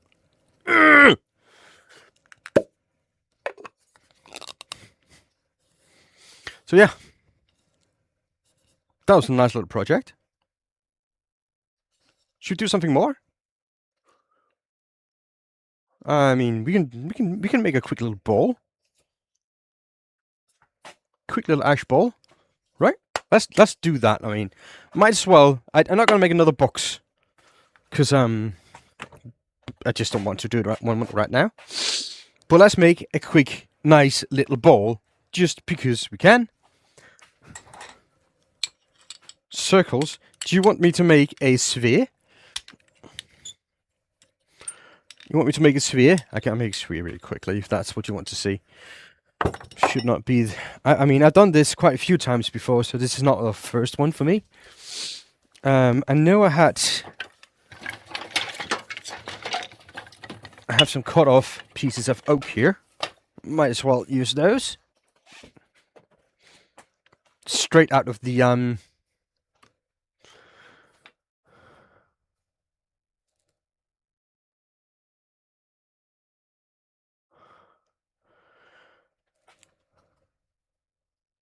Henning says it's super good and it's a nice teaching, it's a nice lesson for those who don't have more than 150 hours behind the lathe.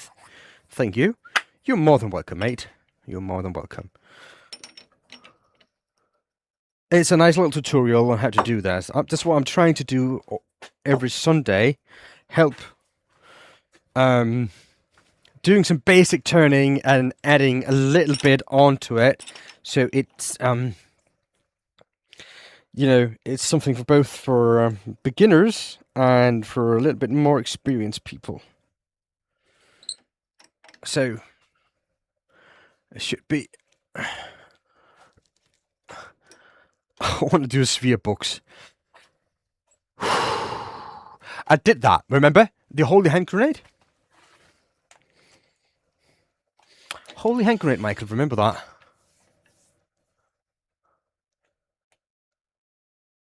Fitting pin caps is quite challenging.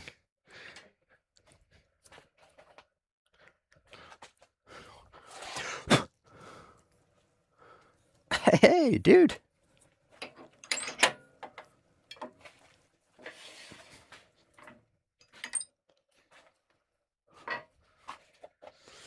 Okay.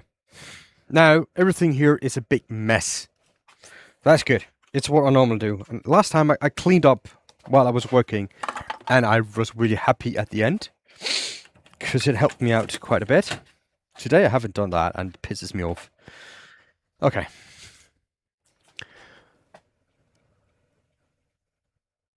You got them? What do you mean? What plan for sphere turning, Dick? Sphere turning, Dick. You don't need a plan for sphere turning, Dick, but yeah. So let's get to rest.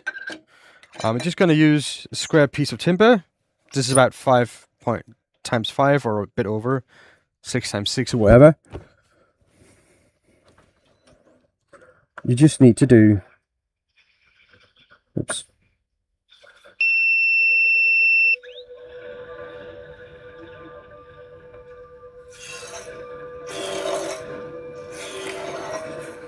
Going to take this to the maximum diameter of the piece.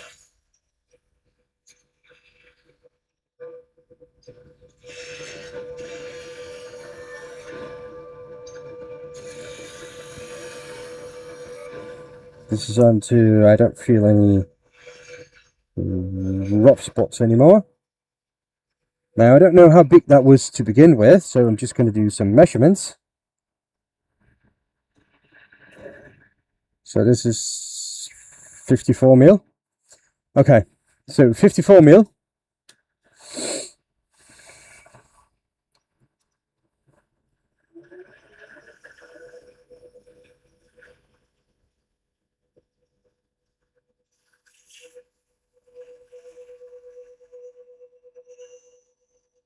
So that's there. Half of 54 is 27. Isn't it? Yeah, it's 27.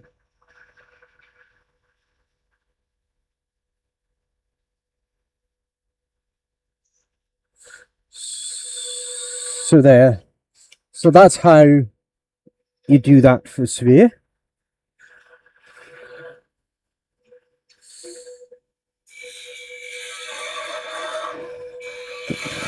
Remove waste material. That is the top point. We're never going to top start. Then we're just gonna go like this, and like this, and like this.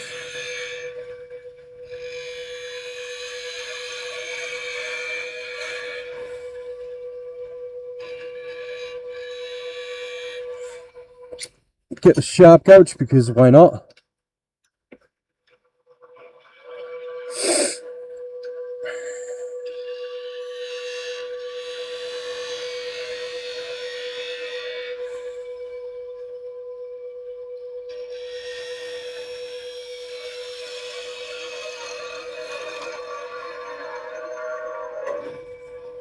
There we go. That's one half. Now the other half is going to end here. Remove some waste material.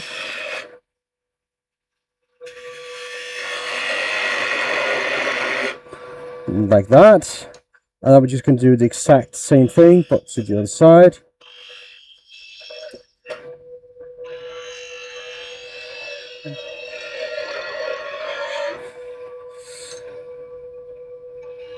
And then we're just going to refine that shape.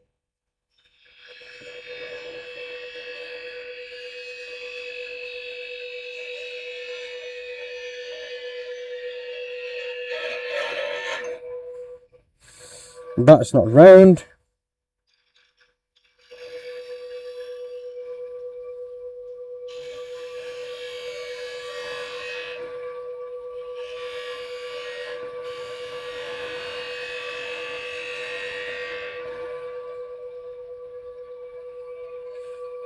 And if you're not really that satisfied with it, you can just do some scraping motions.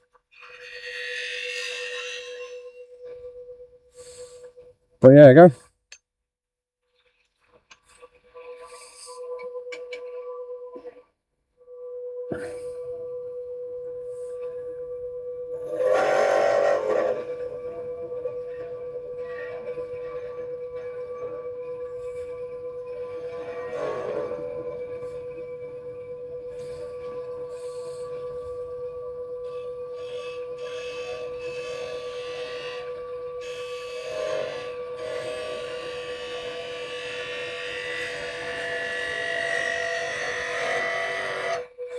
And a quick little sand. Just some 120.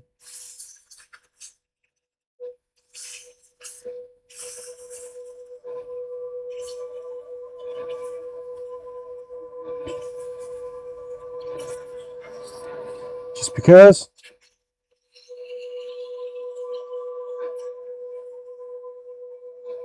And because this is 120, we can refine the shape a little bit. Something like that. Then we just take our skew. and we cut off the end.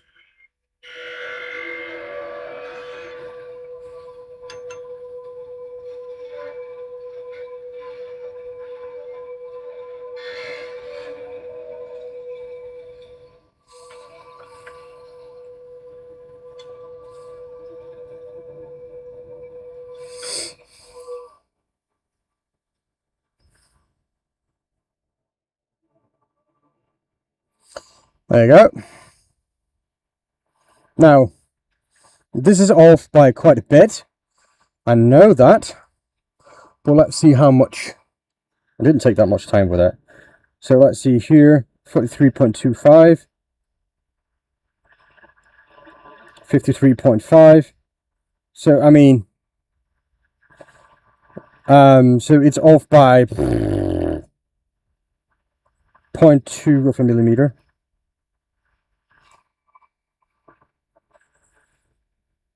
So let's see, let's see, 53.5, 53 point, what's that, 5, so that's perfect. 52.6, so off by half a mil. That's all right. I mean, that's okay. Off by half a millimeter. Not 10 millimeter, Michael. Yeah, I did see that. So I know you took that off. So it's all right. It's all right. So you don't need a sweet tuning jig if you could do that in like a couple of minutes, do you? There you go.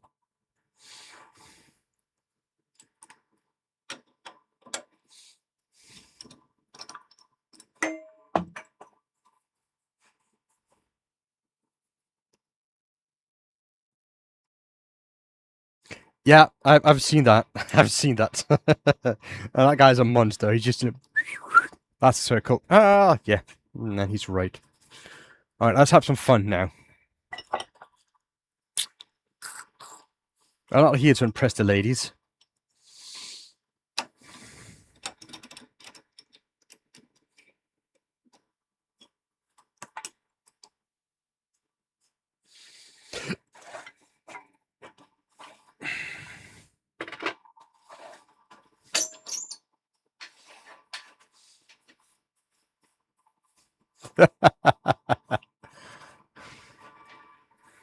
Nah.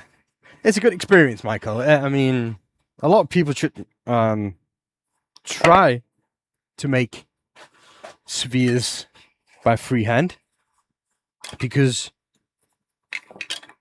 it's a good exercise. It really is a good exercise.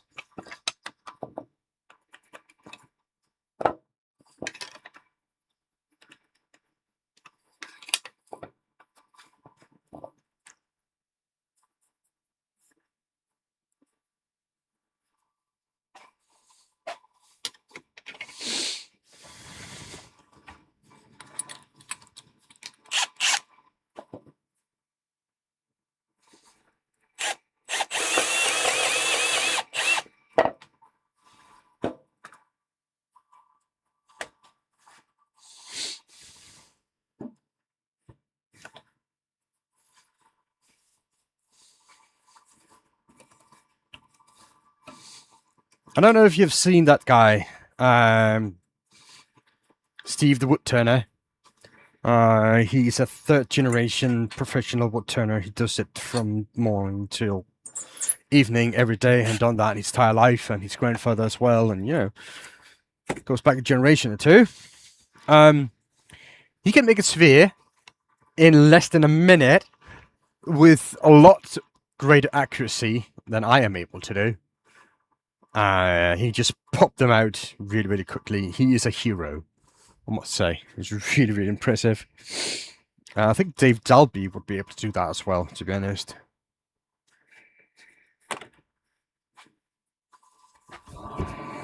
And he doesn't need to sand it.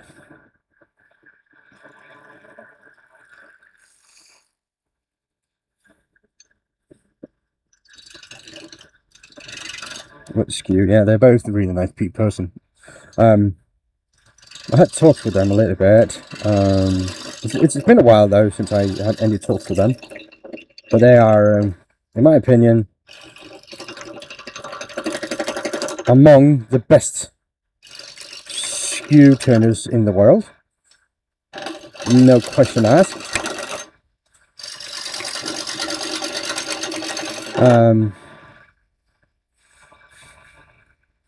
Steve, the wood turner, is the best with a flat 1-inch skew. I've never seen anything like that. And Dave is the best with a round skew. A round skew like this. He's really good with one of those.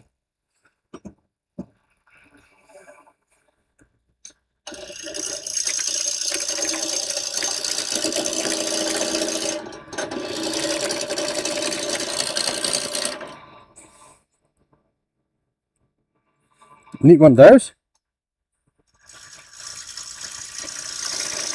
Well, look, I'll make you a promise, right? If you decided to buy that 2032 lathe from my store, I will include my skew. I'll include my skew for you for free, and I'll ship that alongside the lathe.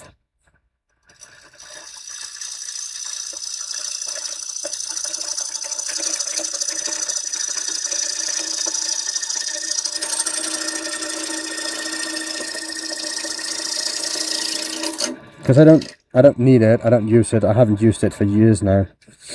I don't think I ever would use it.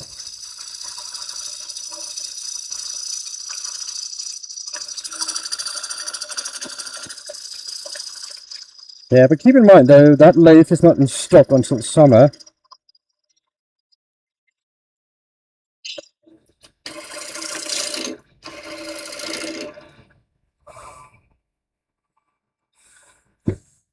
That lathe is not in stock until summer. I'm sorry.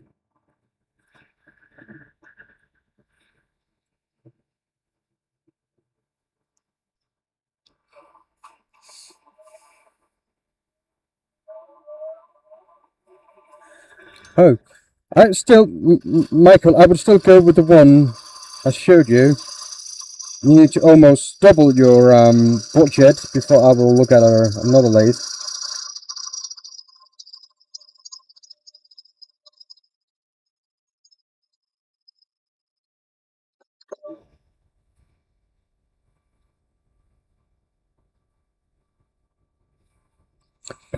I'm going to see Old Path today.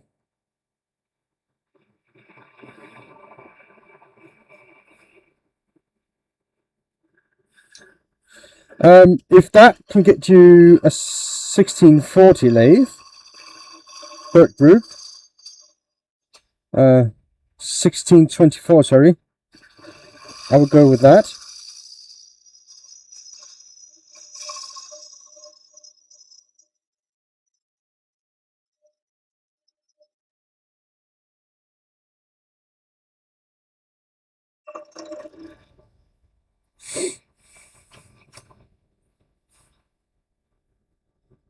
No worries, dude.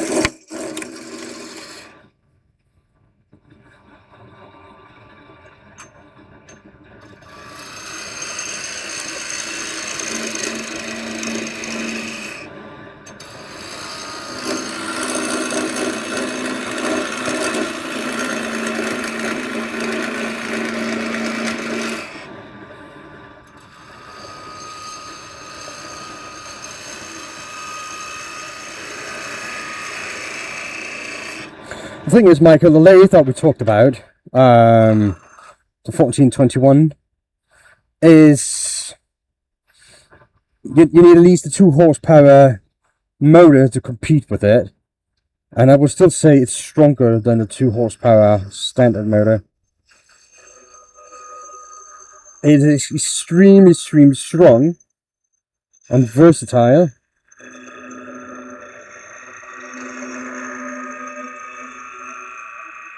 I mean, if your budget was 2,000 or just above, there would be a lot more options I would choose from. But you know, in that price range, I would still heavily consider that 1421.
Let's see, just gonna.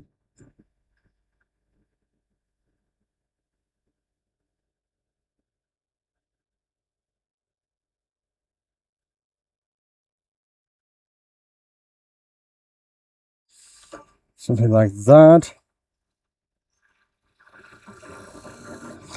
What we'll do.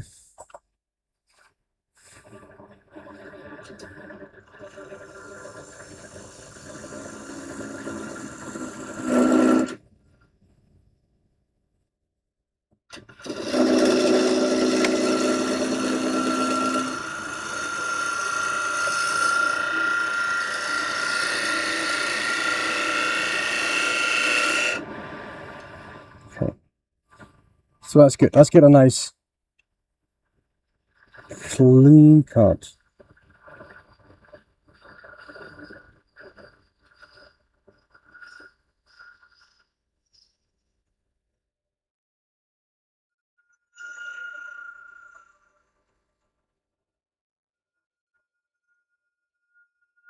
So clean cut is always thin and slow.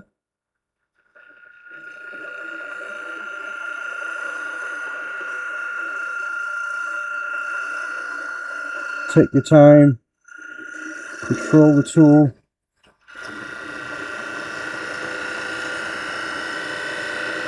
Keep a good pressure on the tool rest. This is just about too much, really. Okay. Now I know I have a lot of questions about scrapers and people using scrapers, and I've been telling people don't use scrapers because what you get. Let me show you exactly what I mean with that. I mean, yes, if you're having really bad tear outs and if you have really bad tear outs an uneven surface or something like that, and you want to do that. But what I have right now is, as you can see, the surface here is nice and smooth. It wouldn't take much of a sandpaper to get rid of that. I would always recommend learn your tool, don't use scrapers. But if you have to use scraper, make sure that you get one that is just freshly sharpened. Now this is actually a skew, but they can be used as well. It's a little bit more difficult to use a skew as a scraper because you need to tilt it a little bit and be really gentle with your hand. So normally you will hold the scraper straight in like this. With a skew like this, I will hold it like this, and you want a radius skew for it. Okay, so let me just show you what a scraper can do for you guys.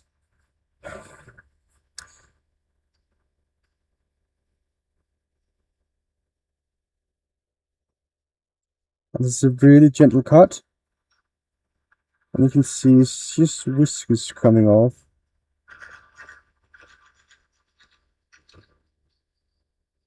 But it's not a universal trick to fixing everything. It is a thing that can help you get rid of some of the impurities. And really light cuts, because that's what you want to do with stuff like this.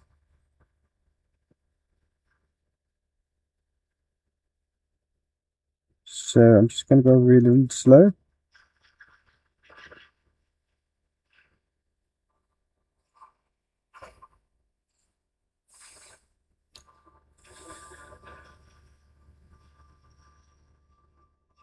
Really, that's all the skew will do for you.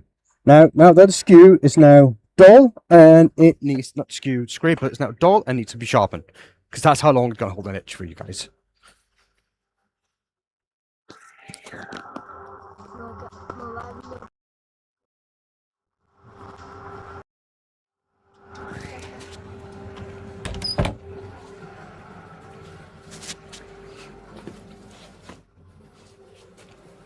That's why I don't like to use them.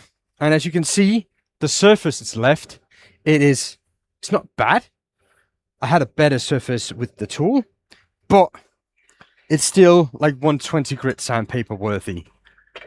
So if you're ready to use a scraper, that's how you're going to use it, and that's just what you're going to use it for.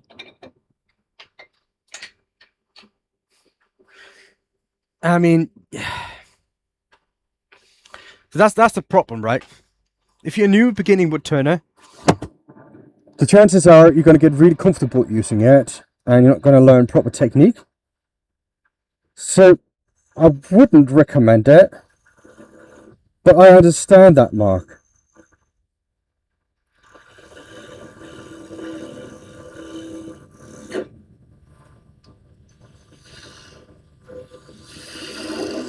So that's why I am not really advocate for it.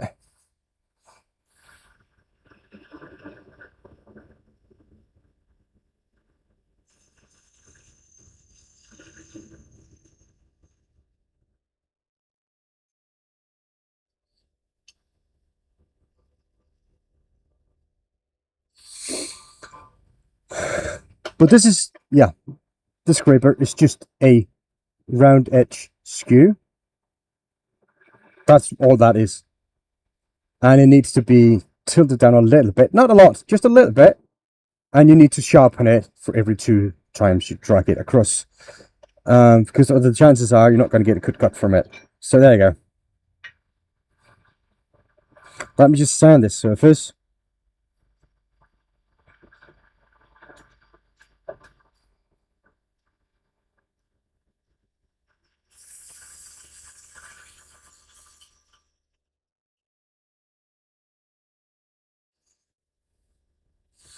I've been using it to finish off projects that's been on the CNC, because the CNC leaves grooves on the piece. Well, it not supposed to do that, but the smoothing operations I use is like a 1 or 2 millimeter steps smoothing cuts, because it's a lot quicker to drag that tool across 2 or 3 times and then sand it than it is to make it go 0.1 or 0.2 for millimeters smoothing cuts.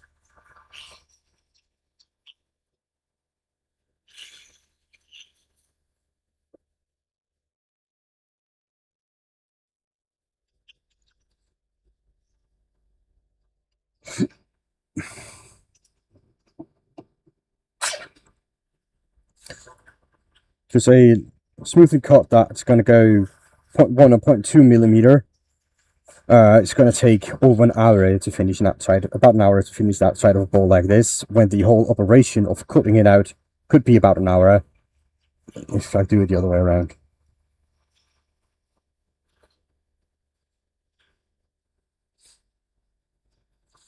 Yeah. But yeah, this is not bad surface, and it feels nice and smooth, and it's went up to 320, so it started 180. So that's all right.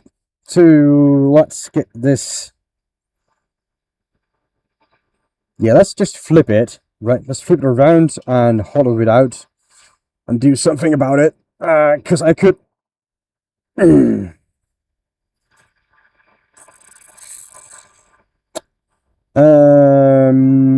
I should or maybe I shouldn't.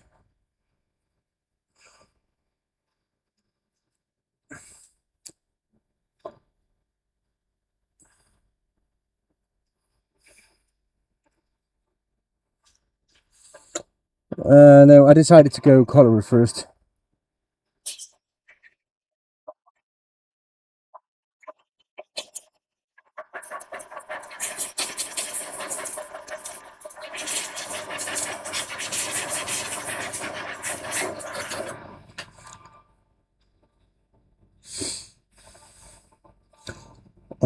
I want...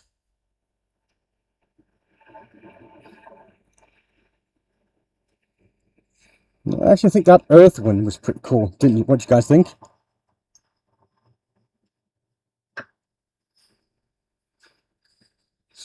And Henning Sørensen says, "Oops, that's an eye opener." I'm guessing that was regarding the sharpening of a scraper, or how to use it. But yeah, I normally don't recommend scrapers, but if you're going to use it, you're going to know how to use it.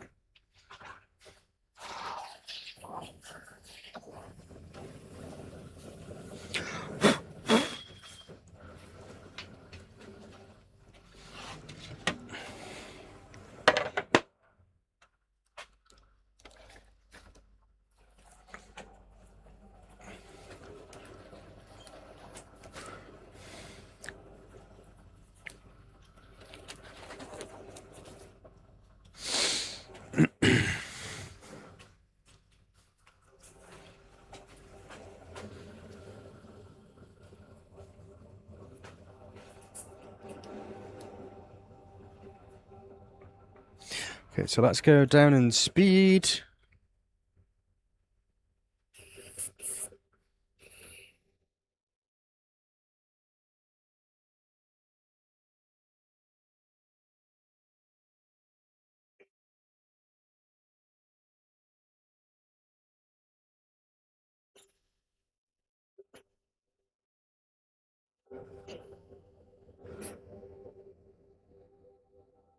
Okay. So that's nice. It looks pretty even. Good morning, Cindy. Got here just in time for the front. Well, this is actually my second project. That's my third. Let me show you what I did today, Cindy. It's pretty cool. Where did I put that ball? I know I just threw it away. Because, there it is. Ah.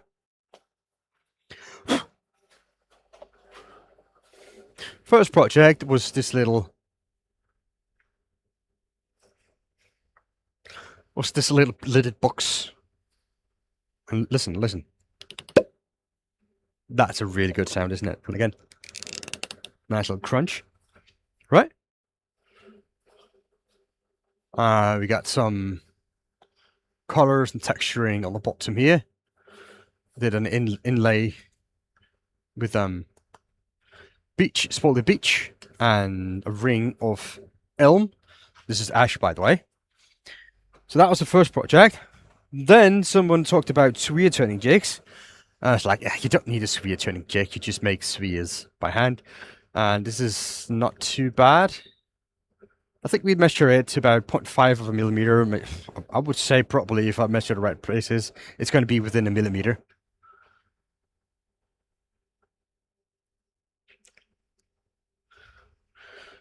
We are men. We like to put attention to the bottoms. Sorry, Cindy, I couldn't help it. We pay attention to the bottoms.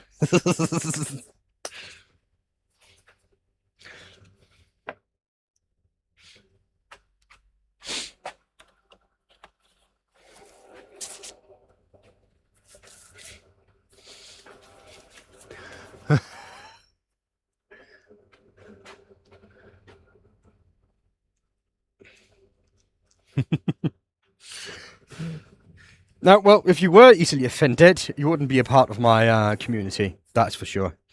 Even though I try to hold back on it, I sometimes go a little bit overboard on that stuff. Anyway, get this dry so we can add the color.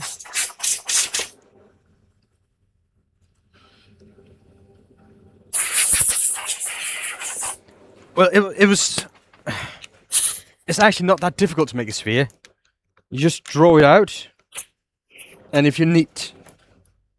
I'm sorry about the noise. I'm sorry. And if you need to make an extra mark, and you just follow your... You just follow the marks, really. Okay. Brown. What is good with brown? Cindy, what is really good with brown? Normally use green. I was going with gold. Or we can go purple.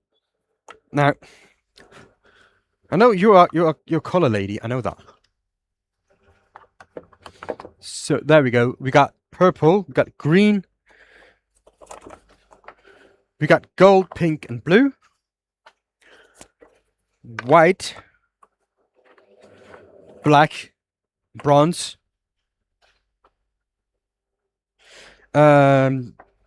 Silver.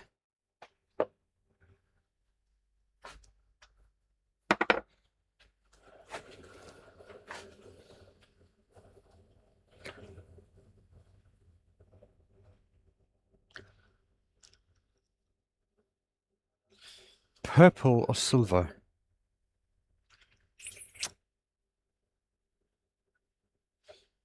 Into that purple and browns and orange.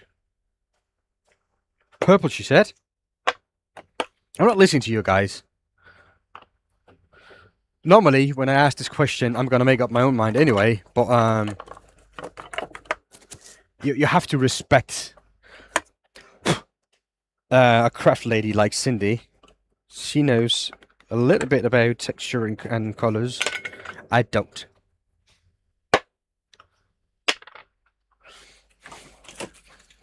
Today we're just going to do what the lady says, because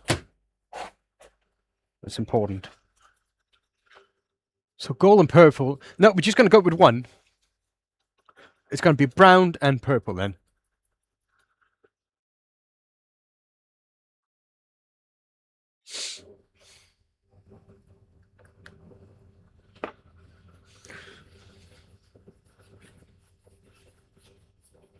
Because we cannot, I cannot mix them like that here.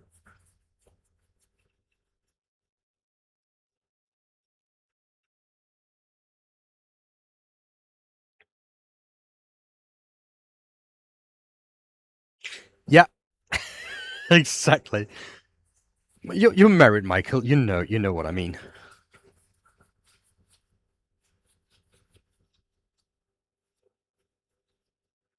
You know exactly what I mean.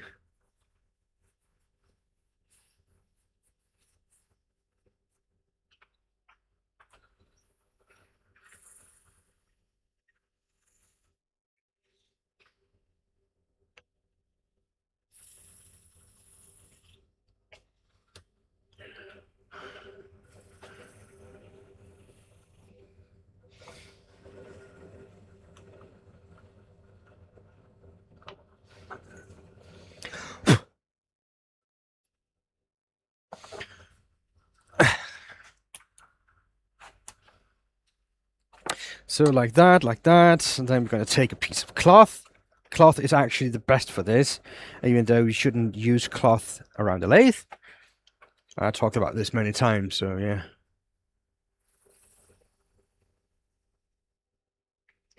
Well, let's see how well this is going to look.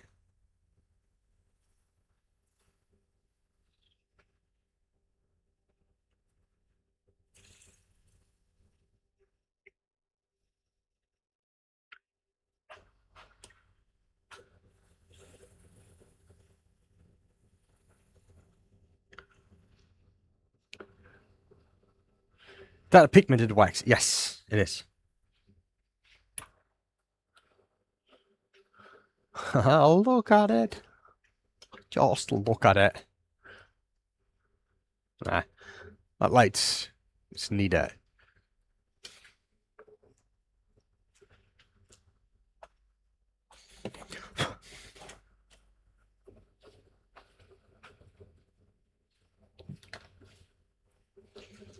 That is actually exactly, soldier. That's very nice.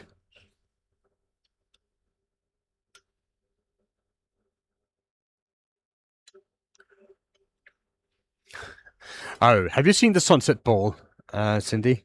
You have, haven't you? That's a nice piece.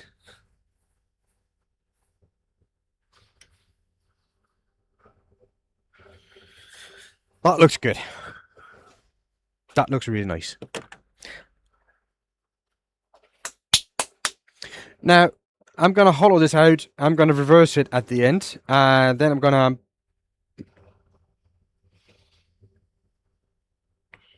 make something with the bottom there with my mark. Yeah, this is that's how I'm going to do it.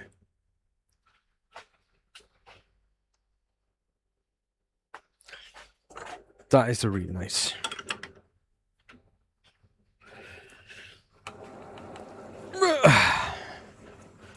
Now you can see how much this piece was bent. You see how thin it is there, how thick it is there. You see how how bent it was.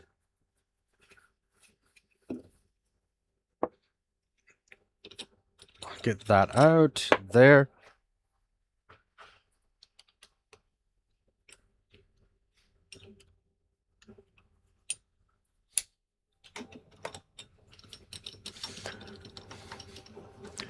Get that off, back on the wall.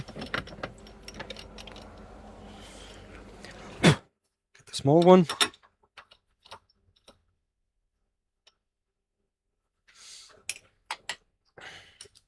Tighten the set screws.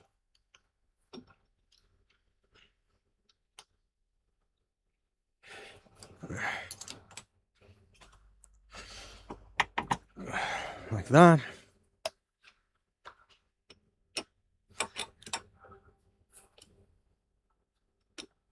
And expand the jaws. See how good that's gonna. Yeah, that's not too bad. It's not too bad. There. All right. Time to do some turning again.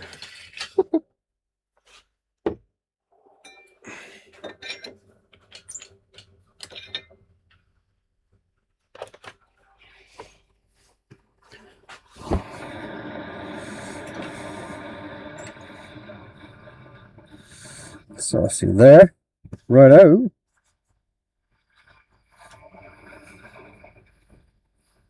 Get rid of those gloves. They are not the best grip. Yeah, that's not too bad.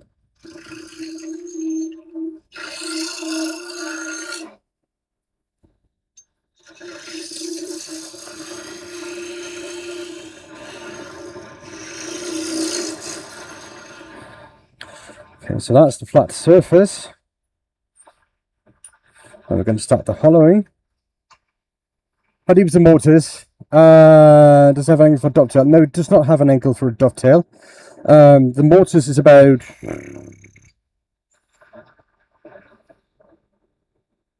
6mm, 4 to 6 millimeters deep. It should be enough if it's intact.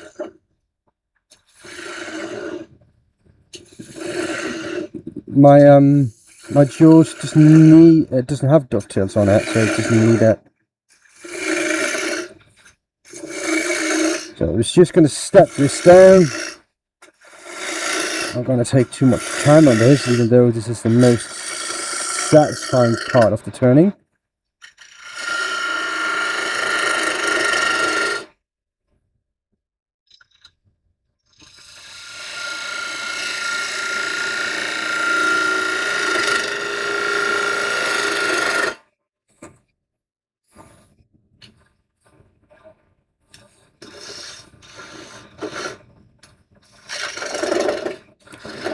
Now remember, I need to make sure I'm deep enough to get rid of the hole I made for the worm screw, but I don't need to go so deep that I'm going through bottom, because I want to get to be a part of the fun o'clock today.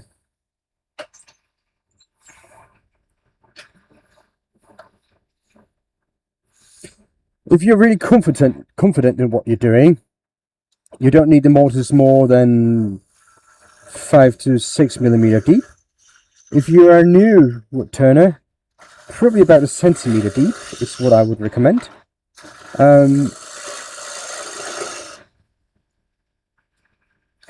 The thing is, I need to turn this down a little bit more. The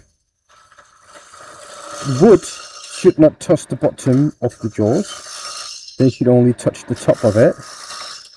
So you basically make them as deep as you want to.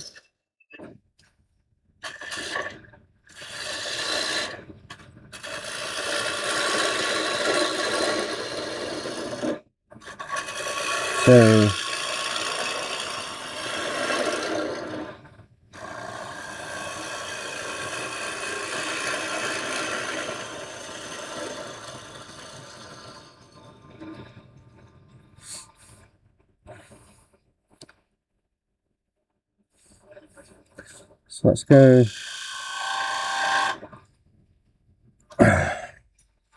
Fresh couch.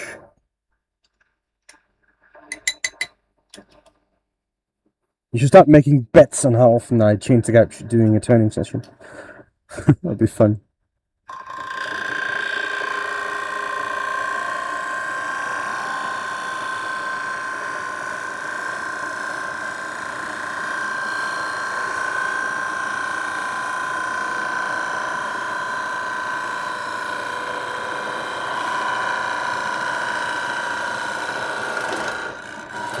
I mean, if you have channel points, that could be fun.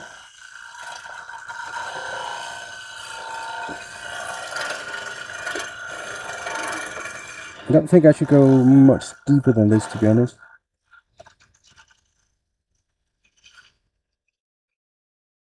I think this is just about as deep as I should go.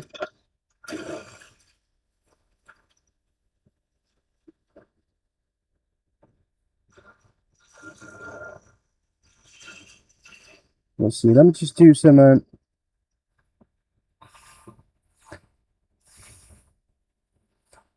Yes, I did. Did that last week. Where did I put those pieces? I think I filtered through them in a burn pile. I did that last week.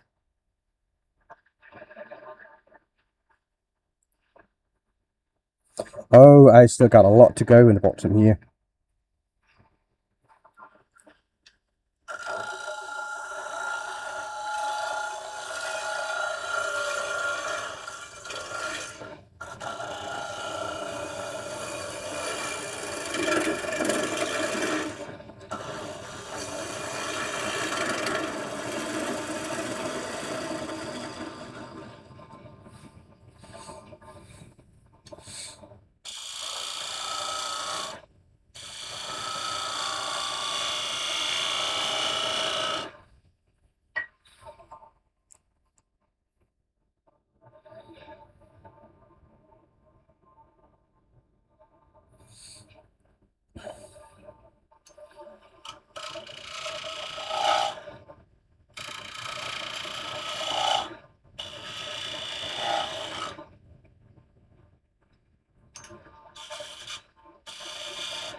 Michael, we call them fuck trophies.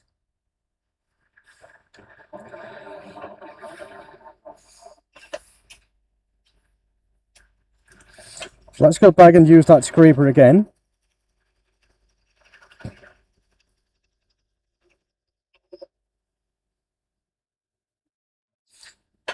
I know it's not nice, but that's what we call them.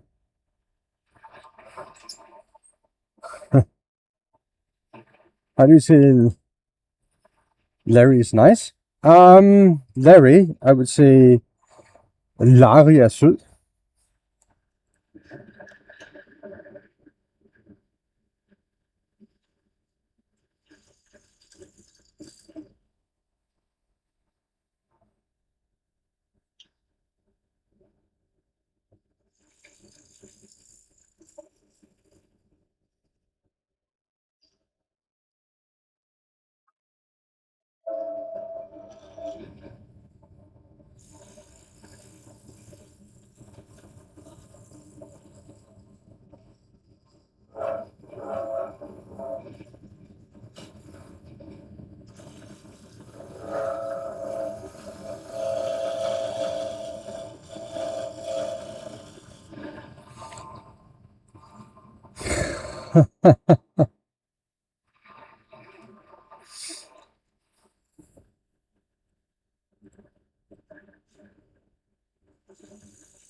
You see those whiskers? Now, the problem is,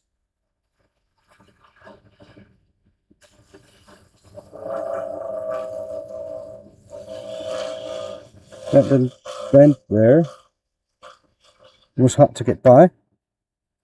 Okay.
Okay.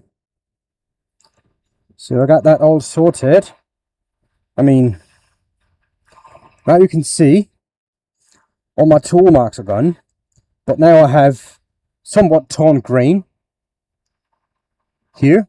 It's a little bit more white, and here. That's what this will do. So if you're not careful, and this is extremely sharp, that scraper, that is going to get a lot worse.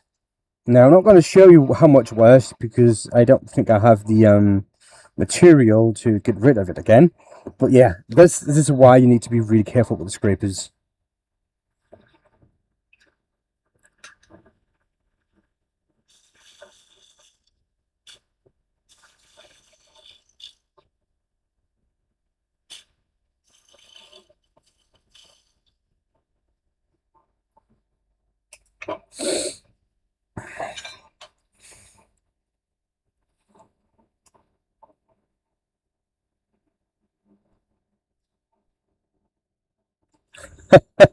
You might have to leave the house until April. Wow, that's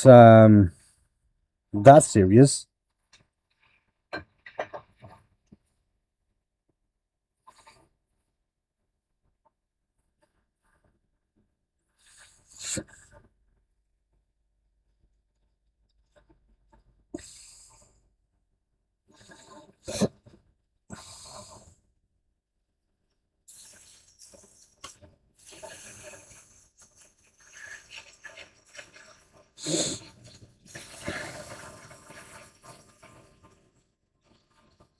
Are we still on for a session after this, Cindy? Are you up for it, or do you have other things you need to do?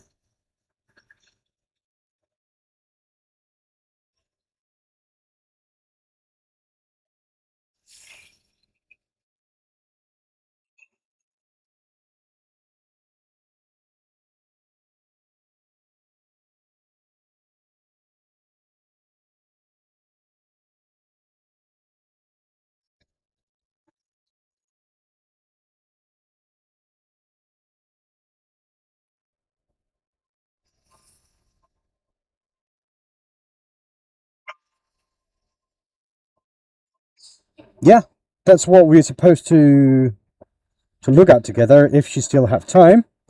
Of course, like always, I am happy to help wherever I can. So, of course, I will help you as much as I can, Cindy.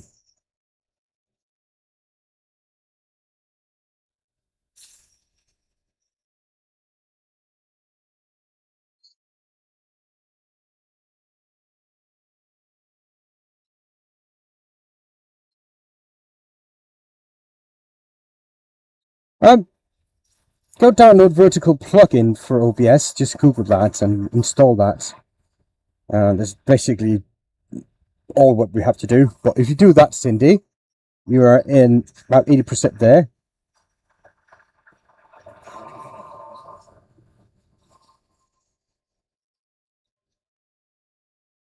Just Google vertical plugin OBS and follow the instructions and you should be good to go. And we're going to fix it together, setting it all up and all that. It's just so we don't, yeah. Depending on your internet and all that, you know. What did you ask about gold leaf? Soldier, blah, blah, blah, blah, blah, blah, blah. What did you ask about? I didn't see that, sorry. I don't have any gold leaf, is that what you asked about?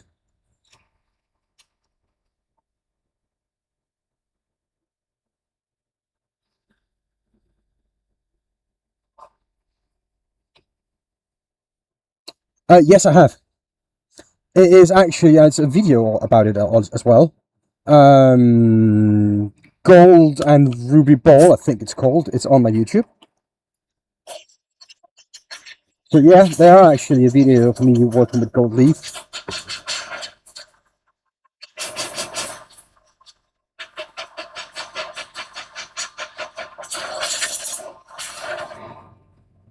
Fire and Gold, I think it's called.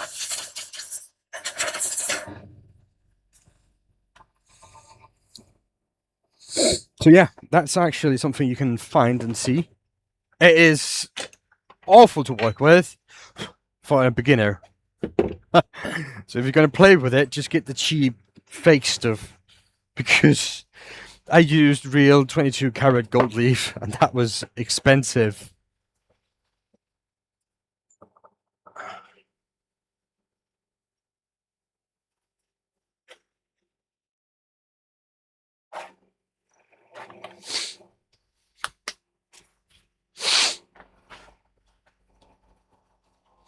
Yeah, that was an expensive mistake, to be honest.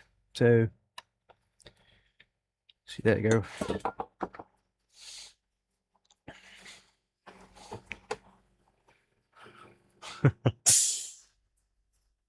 Yeah, you can get cheap fake plastic gold leaf. It feels a little bit about the same. It's just about the same to work with, but the price are extremely cheap. So it's well worth it if you're just a beginner and want to try it. Just don't sell it as gold leaf, real gold leaf, because that would be cheating, wouldn't it?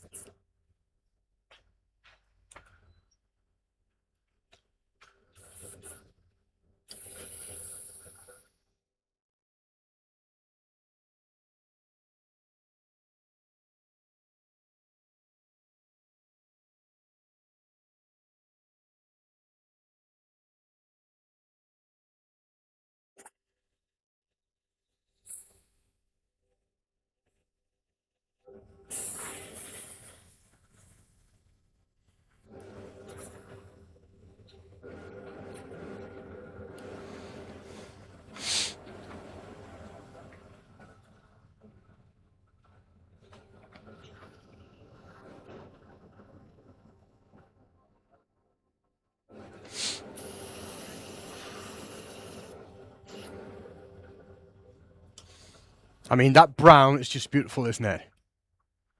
I think it's beautiful. I think it is beautiful.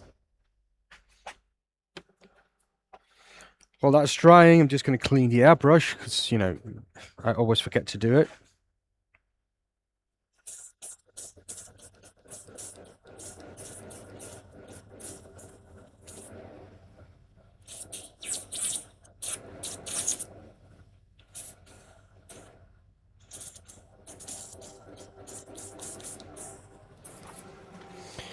I'm just using alcohol to do it, isopropyl alcohol, because I bought a whole 5 litre of it, which is about 2 gallons.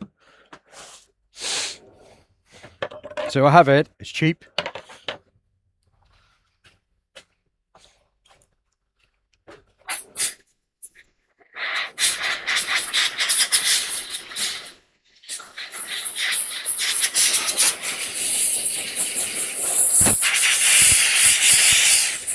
trying to get this to dry so I can actually wax to it.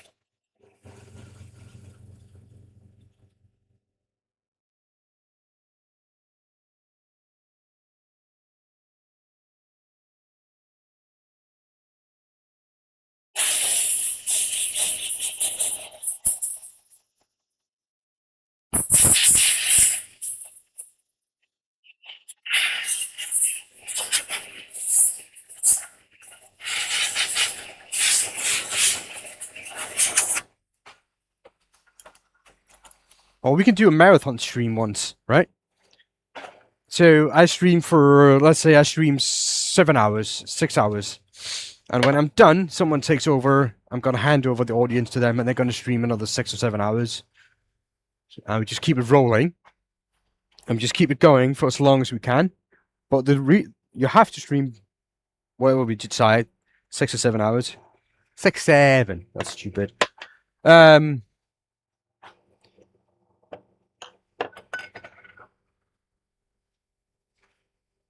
We just set it up and see how long we're going to keep going.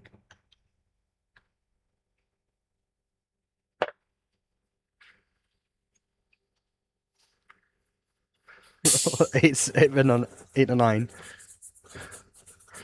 Really? Yeah. I mean, that could be fun, right? Right? Sawdust Mafia live for a week.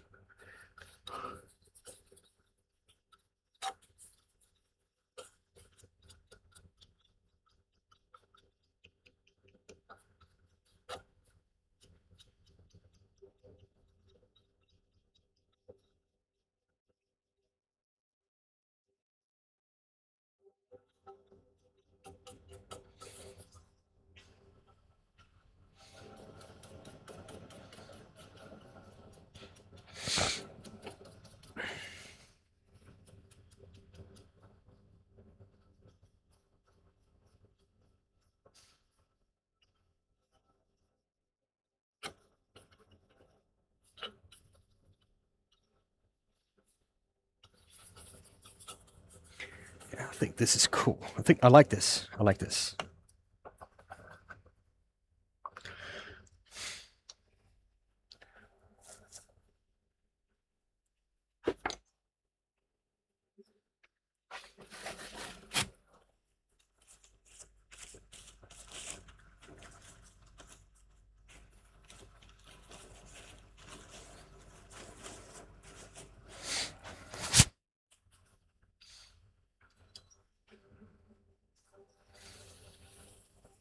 Oh yeah, imagine that would be your first live, dude. 6-hour marathon. That is going to be... Whee!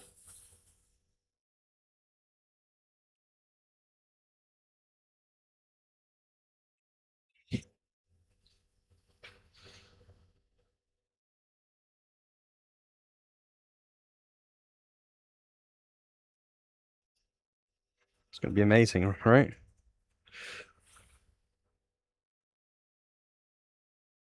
Yeah.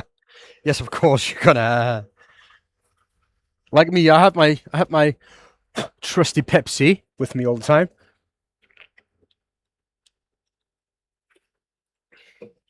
The pub room, his bathroom is upstairs. Imagine I could pop a ball out every hour if I wanted to. So that would be 1 per hour.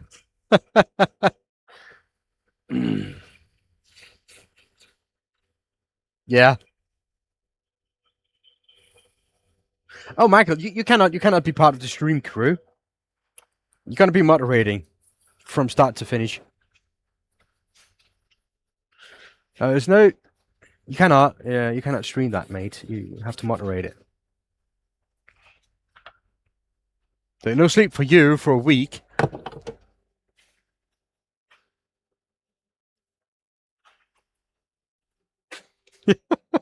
Poor Michael. Watch him after 48 hours.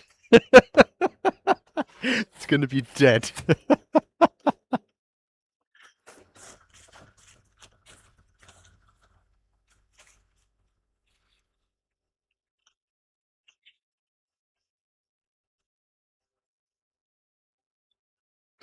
There's going to be no moderating.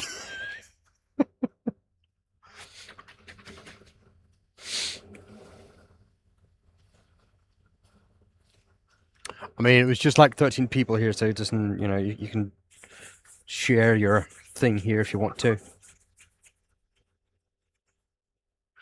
Did I put lacquer on the outside? Did I do that? No, I didn't. I didn't do anything. I think this is going to be a wax ball. I'll get that in Discord. Thank you, August. You can share all your informations in Discord, you know, about private messages and all that. So,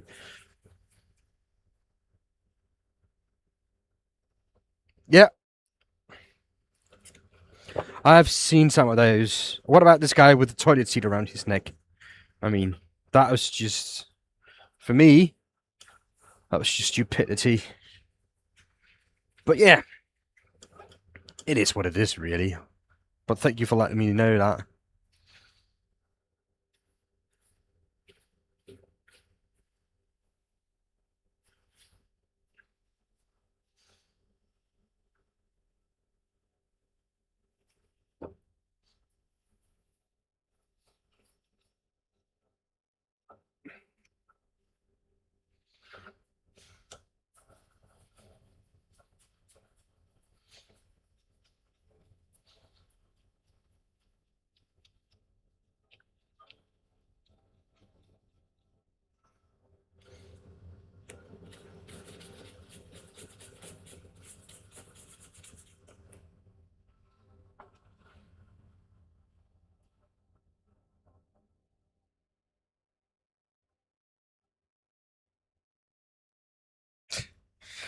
Yeah, well,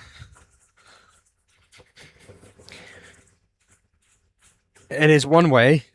I mean, I've seen him, and I stopped and looked because I thought this is just stupid. What's happening? And that's how he gets his view, because people stay there for more than 3 and 5 seconds because they're wondering what the fuck is going on. You're 9th generation carpenter. Oh, so you know woodworking. That's awesome. I'm a 1st generation wood turner. Been turning for about 10 years, just over. Electrician by trade. But I haven't done electric work in about 10 years almost, because I make my living from anything wood turning related.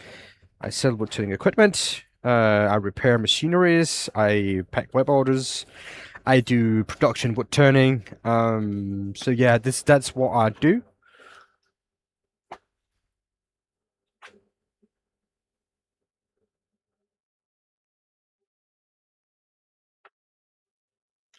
You're gonna take a day off work, Henning, to do what?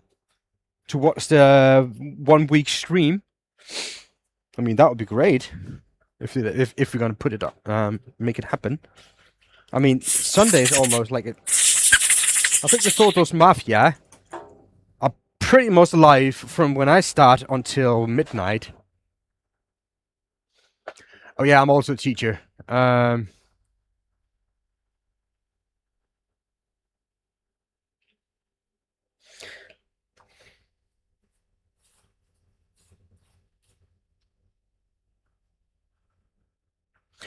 My time, so that's about 12 hours straight.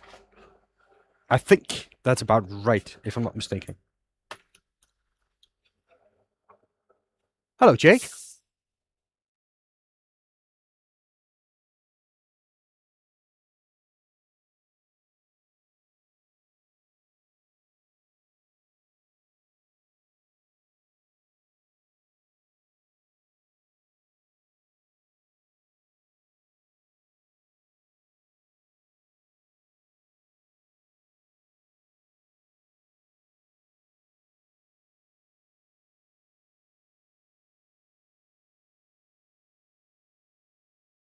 My wife taught me how to cook. If it wasn't for my wife, I would be living off easy meals.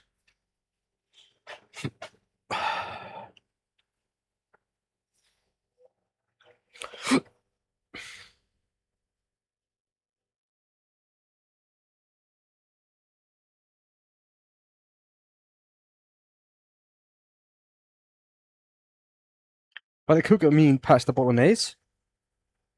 I mean, at least that's what my kids think.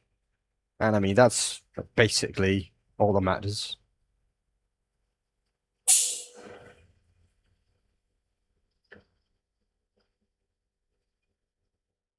I'd rather build the kitchen than cook the meal. Yeah, I don't mind cooking. I'm not good at it, but you know, as long as it's something I have a good idea on how to make, I'm happy with it. I'll happily make it. Um, I don't like folding laundry. I don't mind putting the laundry in the uh in the machine, putting it in the dryer. I don't mind that. I hate folding it, and my wife hates that as well.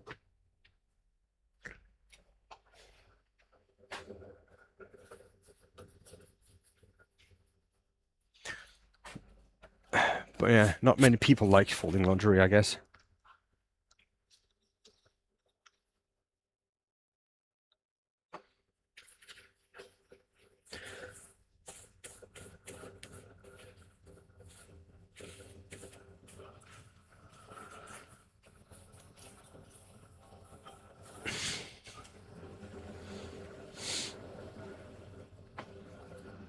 Damn Edwards. Yeah, Michael. Damn Edwards. I mean, I don't even know why I put adverts on. I could take them off. The problem be for that being, YouTube will probably not push my content out if there were no adverts. Even though they're not pushing it really well with 5 people here. So that's why I have that. To be fair, on a good stream, 3-4 hours, I make about $1 in revenue.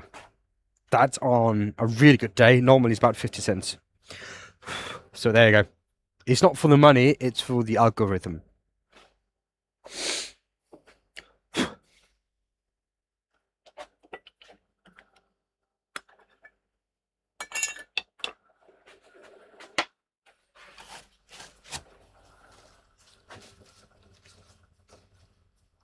To arrange and roll your clothes.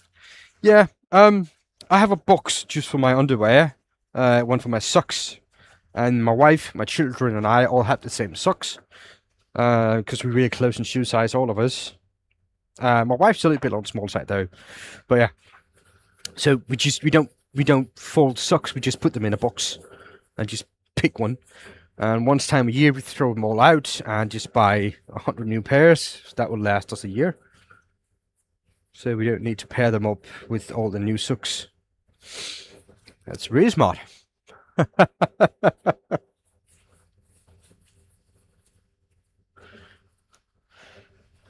And normally I mostly wear work clothes. So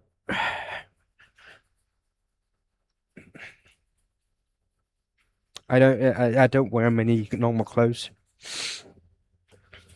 I've been wearing a shirt for every day for this week actually. My kids like, "What's going on, Dad? What's happening? Did you?" It's just been I've been at the workshop all week and working, and I didn't.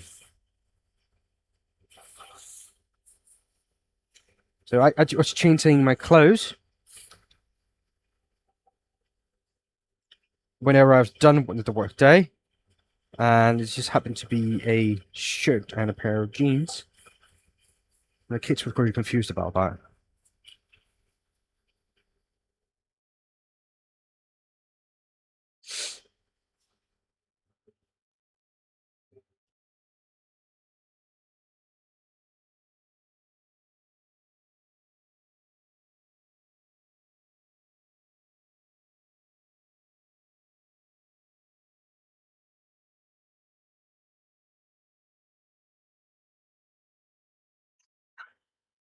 Well, let's see how good of shine we got on this. I mean, the camera is happy. I'm not. I am not completely happy. So I'm just gonna give it another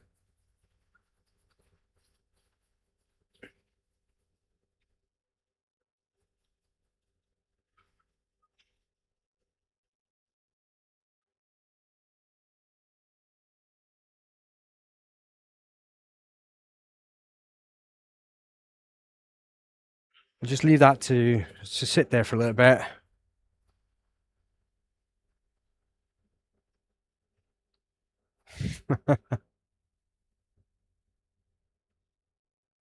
There you see a dull spot. Of course you do, Michael.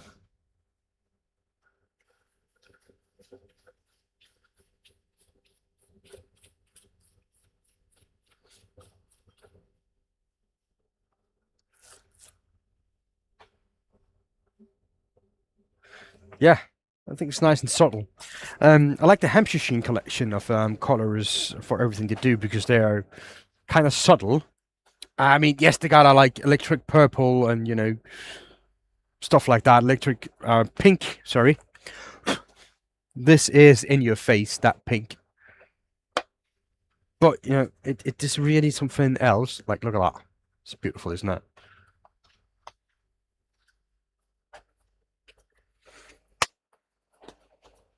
But most of it is just like, you know, a bit down to earth things, which is nice.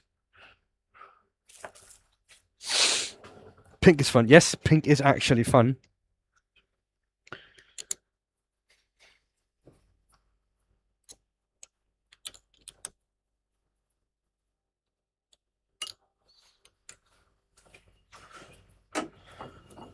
So I'm just gonna, this wax is gonna let that, you know, harden up a little bit. While that does that, I'm just gonna get my air vacuum chuck ready. I don't need to use the vacuum chuck for this, but I have it and I like it. It is nice and new and beautiful.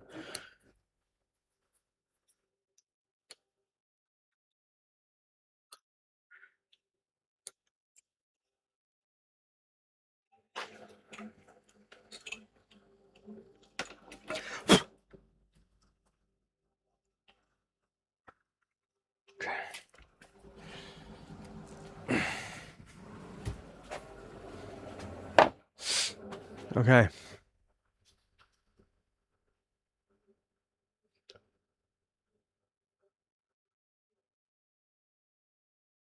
Then why the fuck aren't you in ICU and spamming here like a bummer? What are you talking about, dude?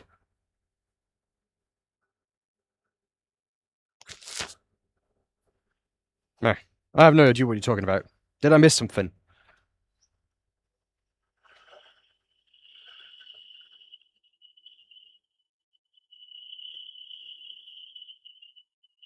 Oh, you're talking about that guy who... Yeah, yeah. He probably have been seeing a doctor, so I wouldn't worry too much about that.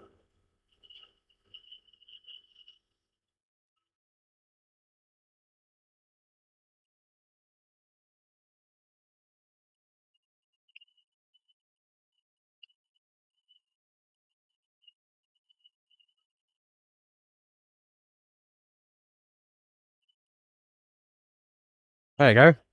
That's better. They are discontinued. Sorry, dude. They are discontinued. It's called Hampshire Sheen Embellishing Waxes. They are discontinued. Hampshire Sheen is closed. You could go... The rainbow waxes from Chestnut would do a lot of the same things. They're just different colors.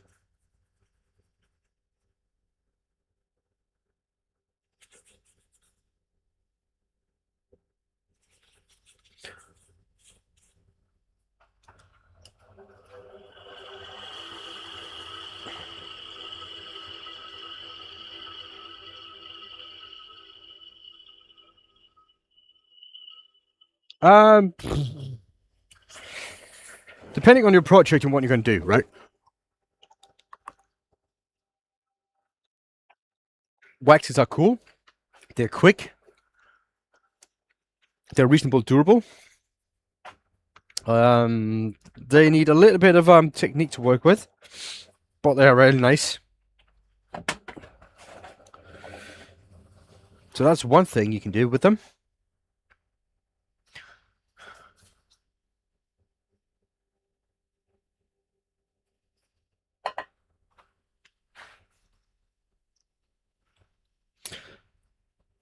Lacquer is also something that's nice. It just takes a little bit longer to work with.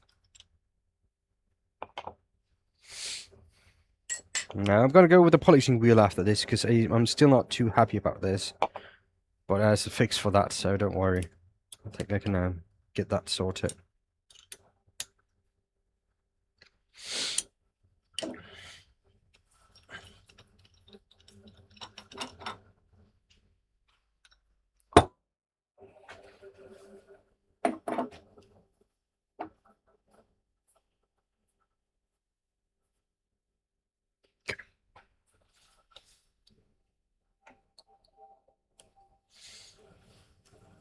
Homemade shine juice. Yeah, I heard about that. I tried it. I wasn't too happy with the results, to be honest. So okay, let me just get that little contraption turned on.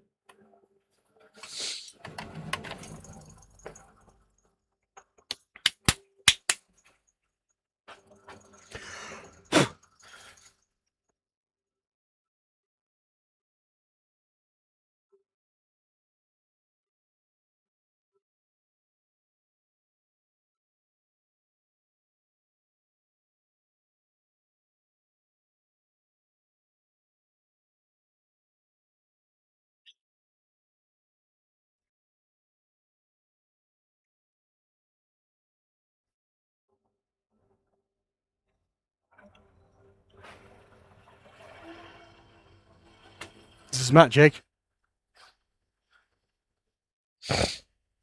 That is the magic of a vacuum. It's a nice piece of kit.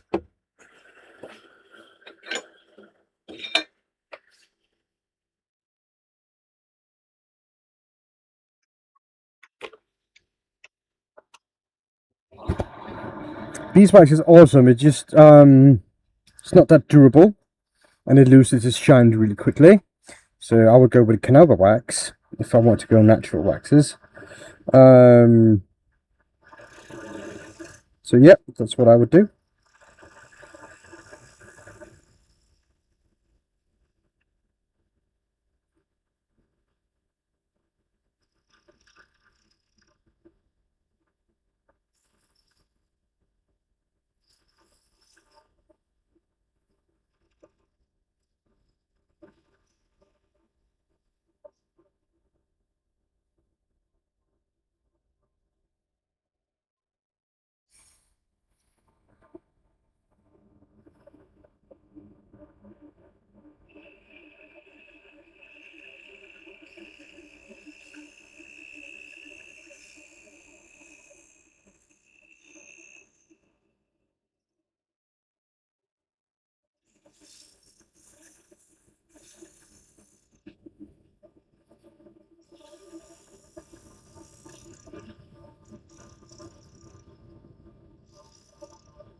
Microcrystalline, yeah.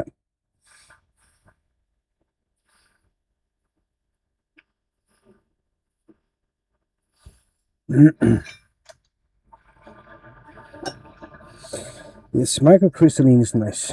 It does a really good job.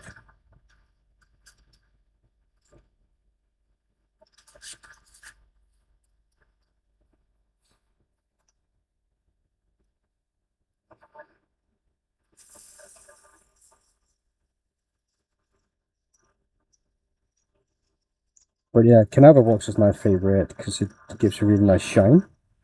You need to add some microcrystalline to it because the microcrystalline makes it durable.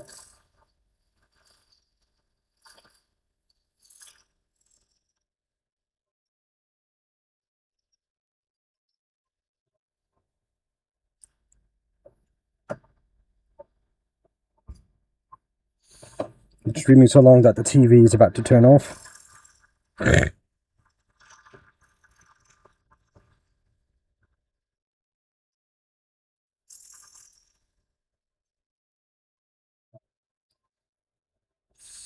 So that was the rough one. That was the 120. So this is 180.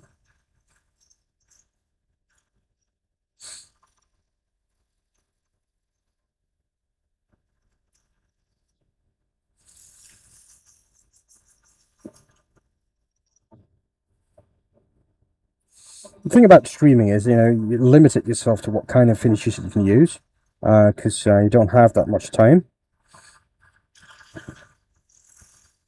But yeah, a friction polish for a smaller project is really good. That would be equal to something like a shine juice.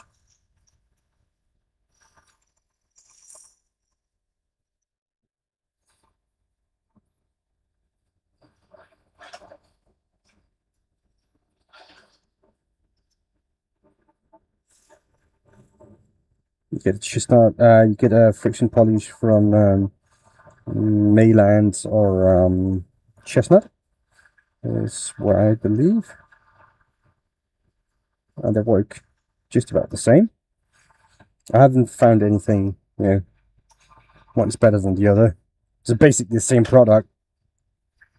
So,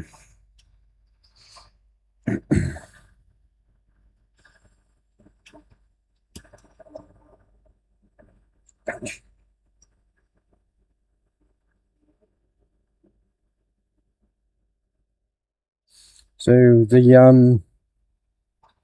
that is heating up the burner. So now I can get ready to put some finish on the bottom here.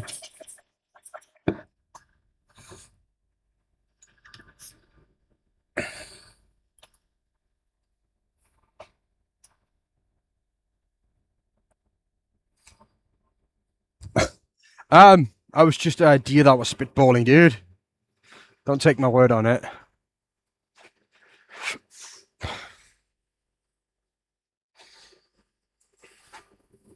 But that could be fun. We just need to promote it proper for all over the community, and that could be fun. So 48 hours would be, depending on how many that shows up, to do a 6-hour stint. To do a 6-hour, let's do a 6-hour stint. So that'll be 4 per day as a minimum. Sorry, 8 per day. No, that would be 4 per day for a 6-hour stint. Sorry. Yes. Depends on how many we can get.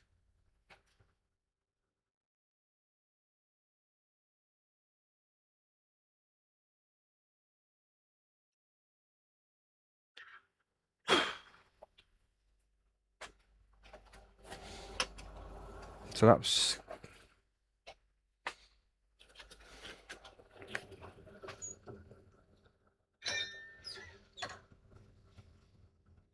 Dave, Mike, Cindy, Jim Chase.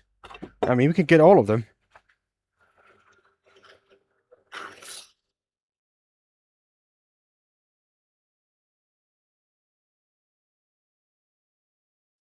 Just need to promote it like a couple of weeks in advance.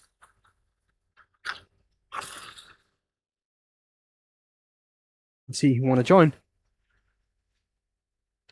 Yeah, I could ask her. She'd probably be up for it.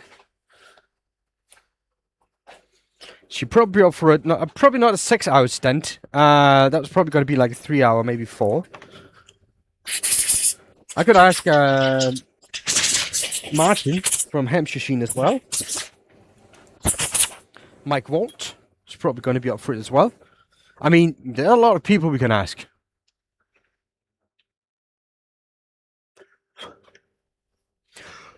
Depending on who we're going to get involved, we can get a lot of people involved, so that's could be great fun.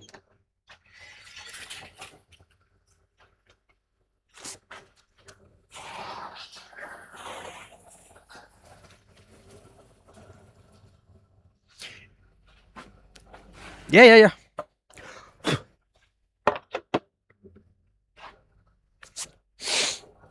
I don't want to be the one following after her, to be honest. She is, she's good. She's a nice person as well. I really enjoyed talking with her. I don't do it enough, though. But yeah. Yeah. But she's a nice person. That's why I promote her on my channel. Emma Cook, the Tiny Turner, because I think she's a nice person, and I think nice person deserve some credit and help. If I'm able to, I'll be happy to help.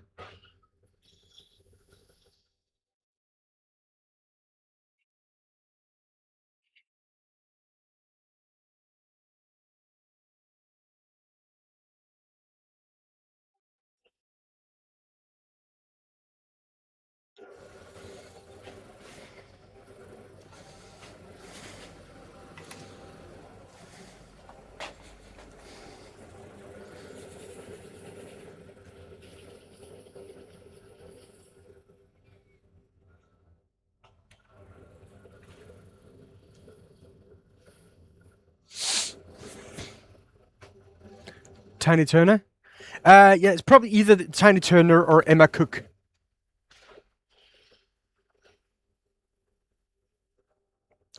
I'm not sure which one she's using, which name she's using. It could be both. But yeah, Emma Cook, well worth it. She doesn't post that much, but when she does stream like I'm doing right now. You normally have like 100+ people in there, and for a stream like I'm doing right now, I have what 9, and she have 100+ people all the time. It is incredible. I think if she were at my lathe, that would be actually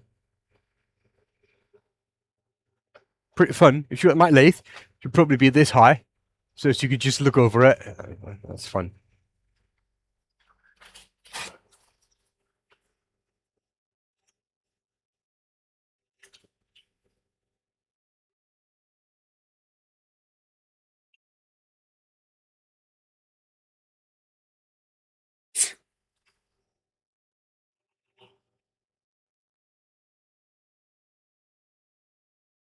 There you go, Tiny Turner. Yeah, that's Emma's channel.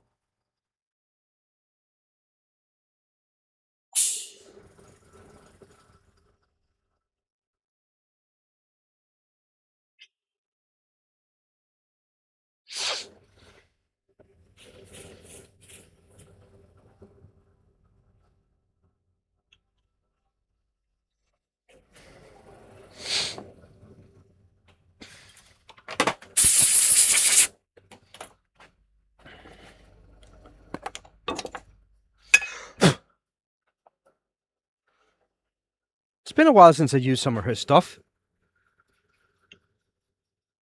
We should probably do that again. I have the full range of her stuff at my disposal, and it's really fun to use. I should probably do that more.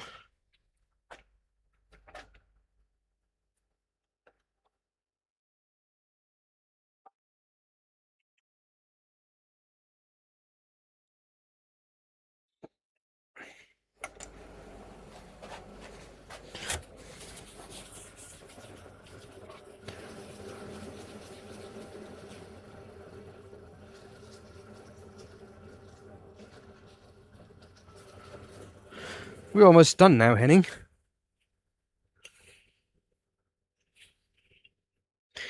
Henning says now it's going to be super good. He's getting his chair ready. I thought you've been here the whole time, Henning. I don't know what 410 is, but yeah, she is really, really small. You met her?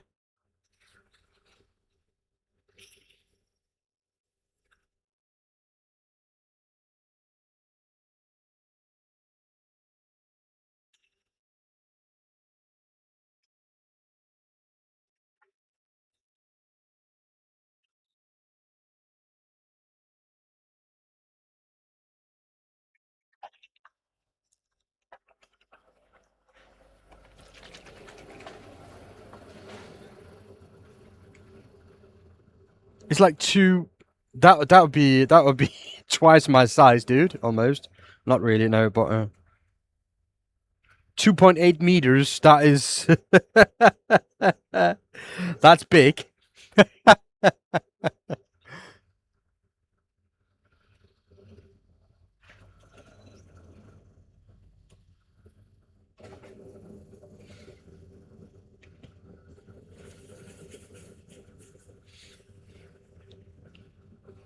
140. Yeah, that would probably be about right. 140, 145. So she's like this.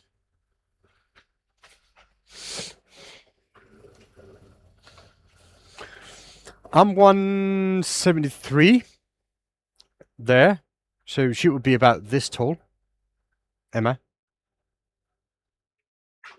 Yeah, she is very sweet, actually.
Ice cream van.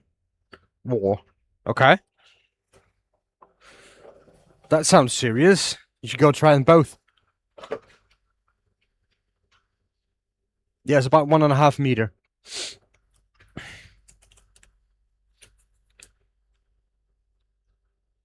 So that would be this tall compared to me. If you remember, some time ago, Nikolai was here. Nikolai Luga is also in the chat. He had to do this and didn't hit the ceiling. And I got 2 meter and 5 ceiling in here, so.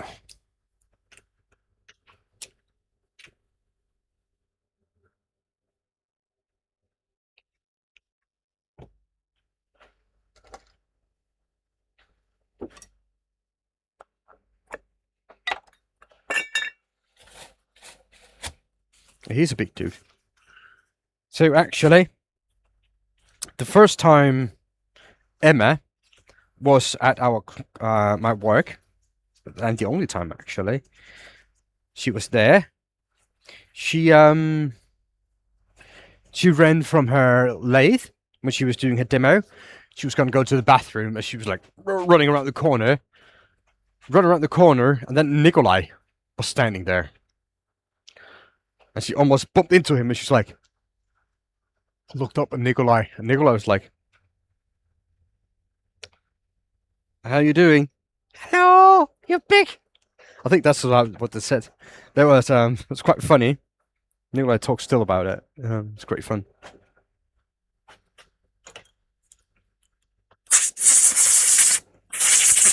And Nikolai's not just like 2 meter tall.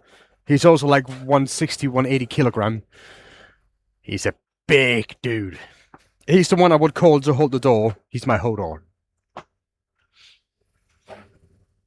He's my Hodor, that's for sure.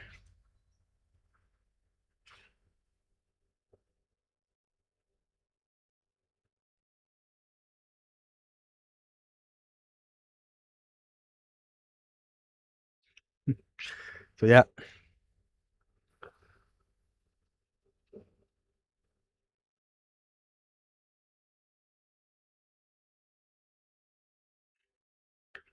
All right, Cindy. I will see you when I'm done streaming. Yes.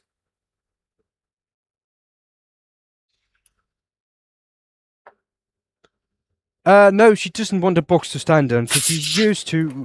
Her couches are ground in a special way, so she uses them in a special way, which means she doesn't need anything to stand on or whatever. She says she's used to having a tall lathe. Hardwood, namaste.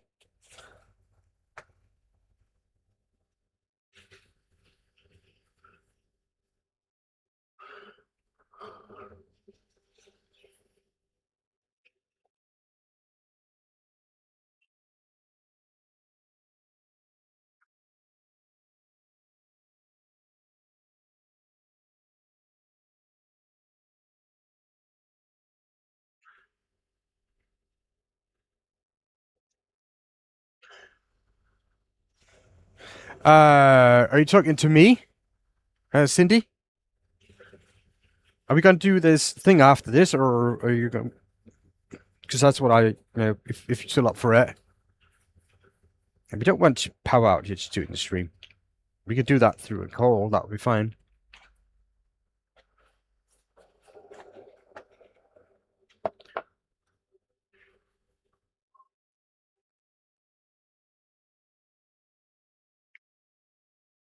Okay.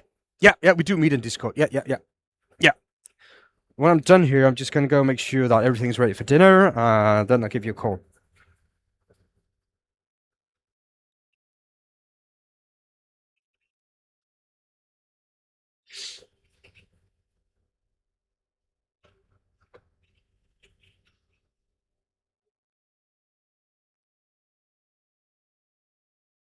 Just going to leave this to dry a little bit and get ready.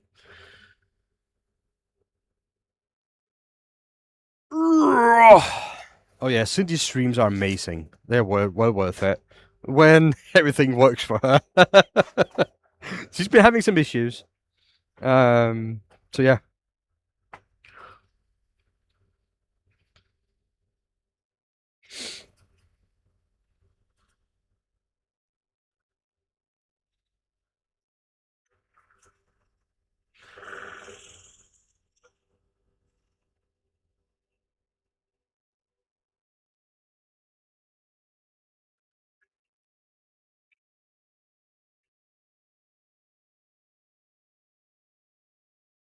My own line of signature couches.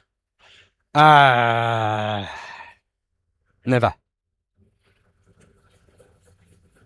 Never.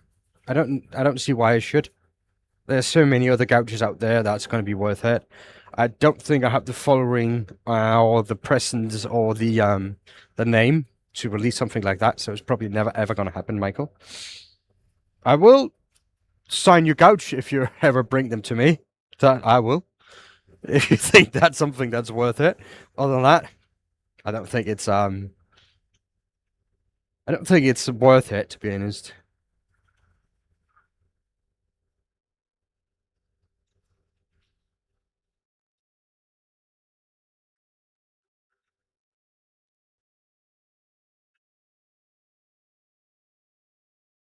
Nobody would buy them. Yeah.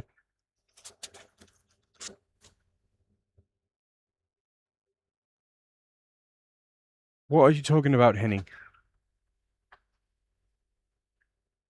Then I have to build a stair for each other.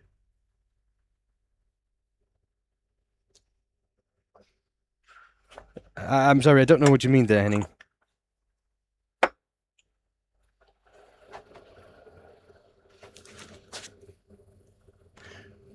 There's a reason I stay blonde. People are much more forgiving when I screw up. Colin Ways sells his own skew. Huh. Wow. That's my signature handle. That's my signature handle. That, that's it. Nobody would pay, well, they probably would. But yeah. Yeah, I don't really care that much about it, dude. I don't care enough about it to do anything about it.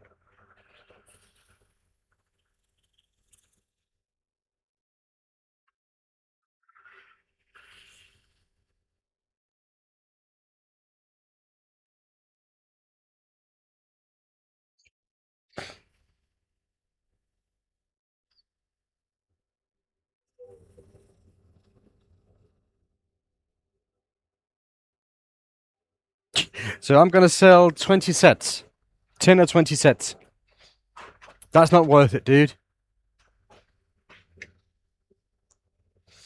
That's not worth it.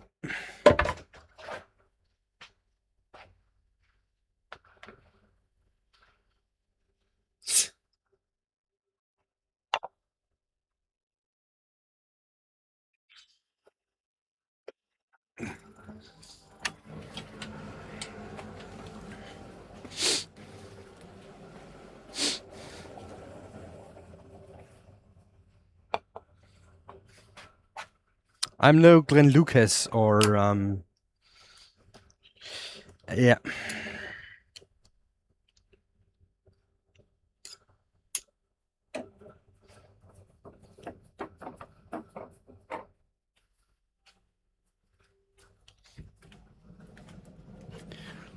Any other like the big names. I'm just me. And I'm fine with being just me.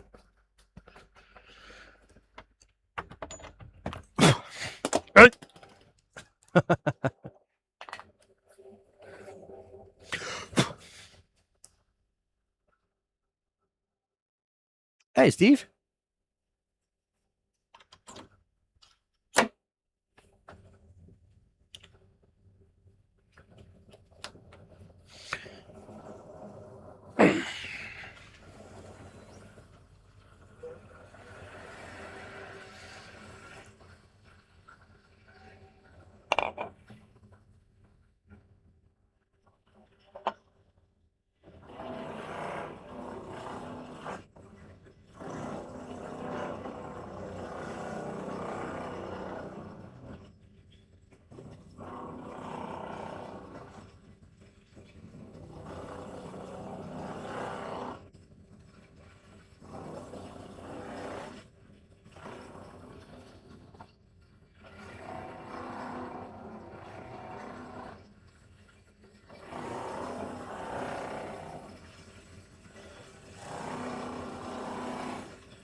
Don't think this did any good, to be honest.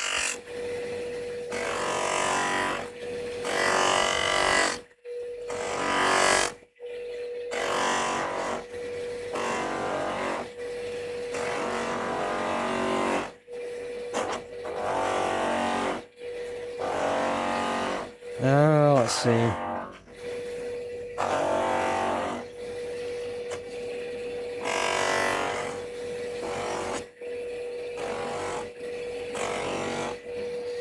There you go.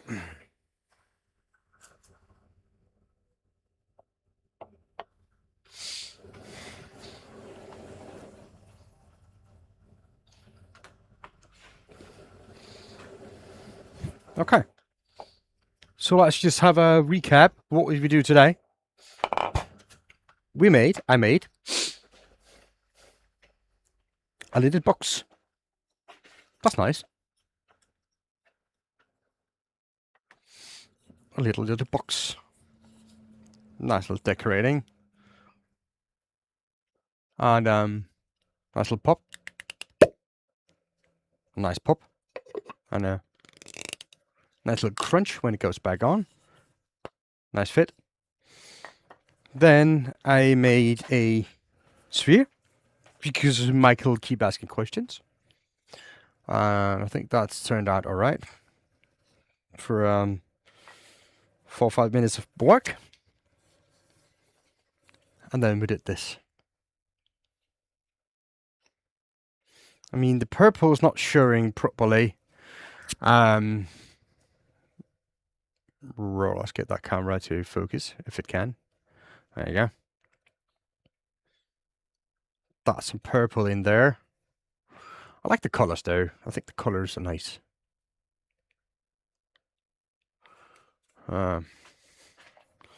It's got a nice feel to it. It's a nice open bowl thing. It's alright. I'm not going to burn it though, so that's fine. It evens about that. So, what's that? 3 hours and 40 minutes? That's not bad. Hello, this is fun. Yeah. Oops. There you go.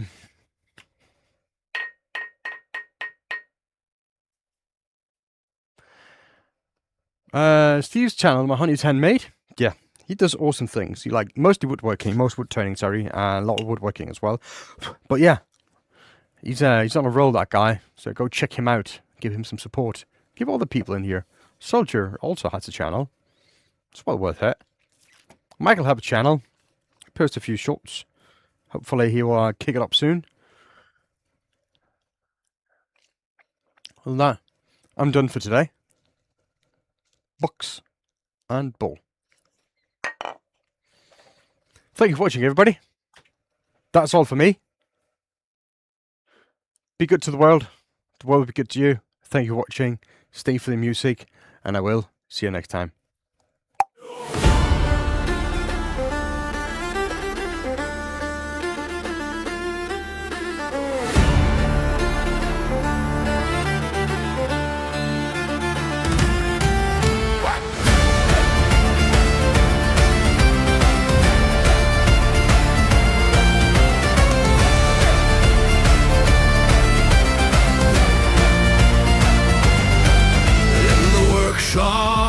Northern winds blow, stands a craftsman where the tall timbers grow, with a chisel like a warrior's spear. Every cut brings the old world near.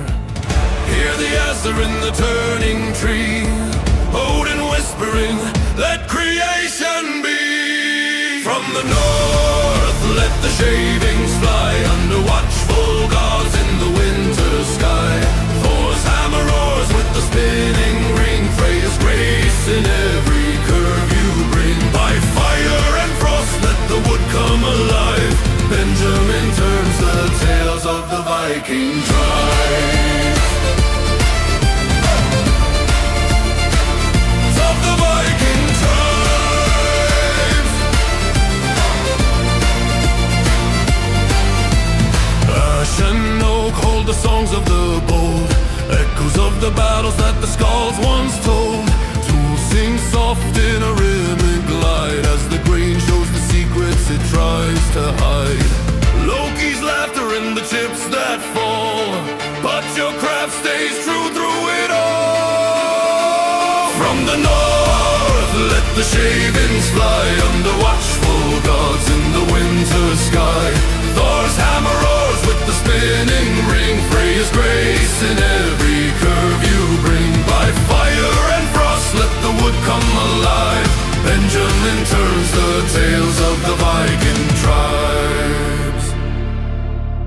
Raise your meat to the maker's hand, to the craft and the clan of the northern land. Every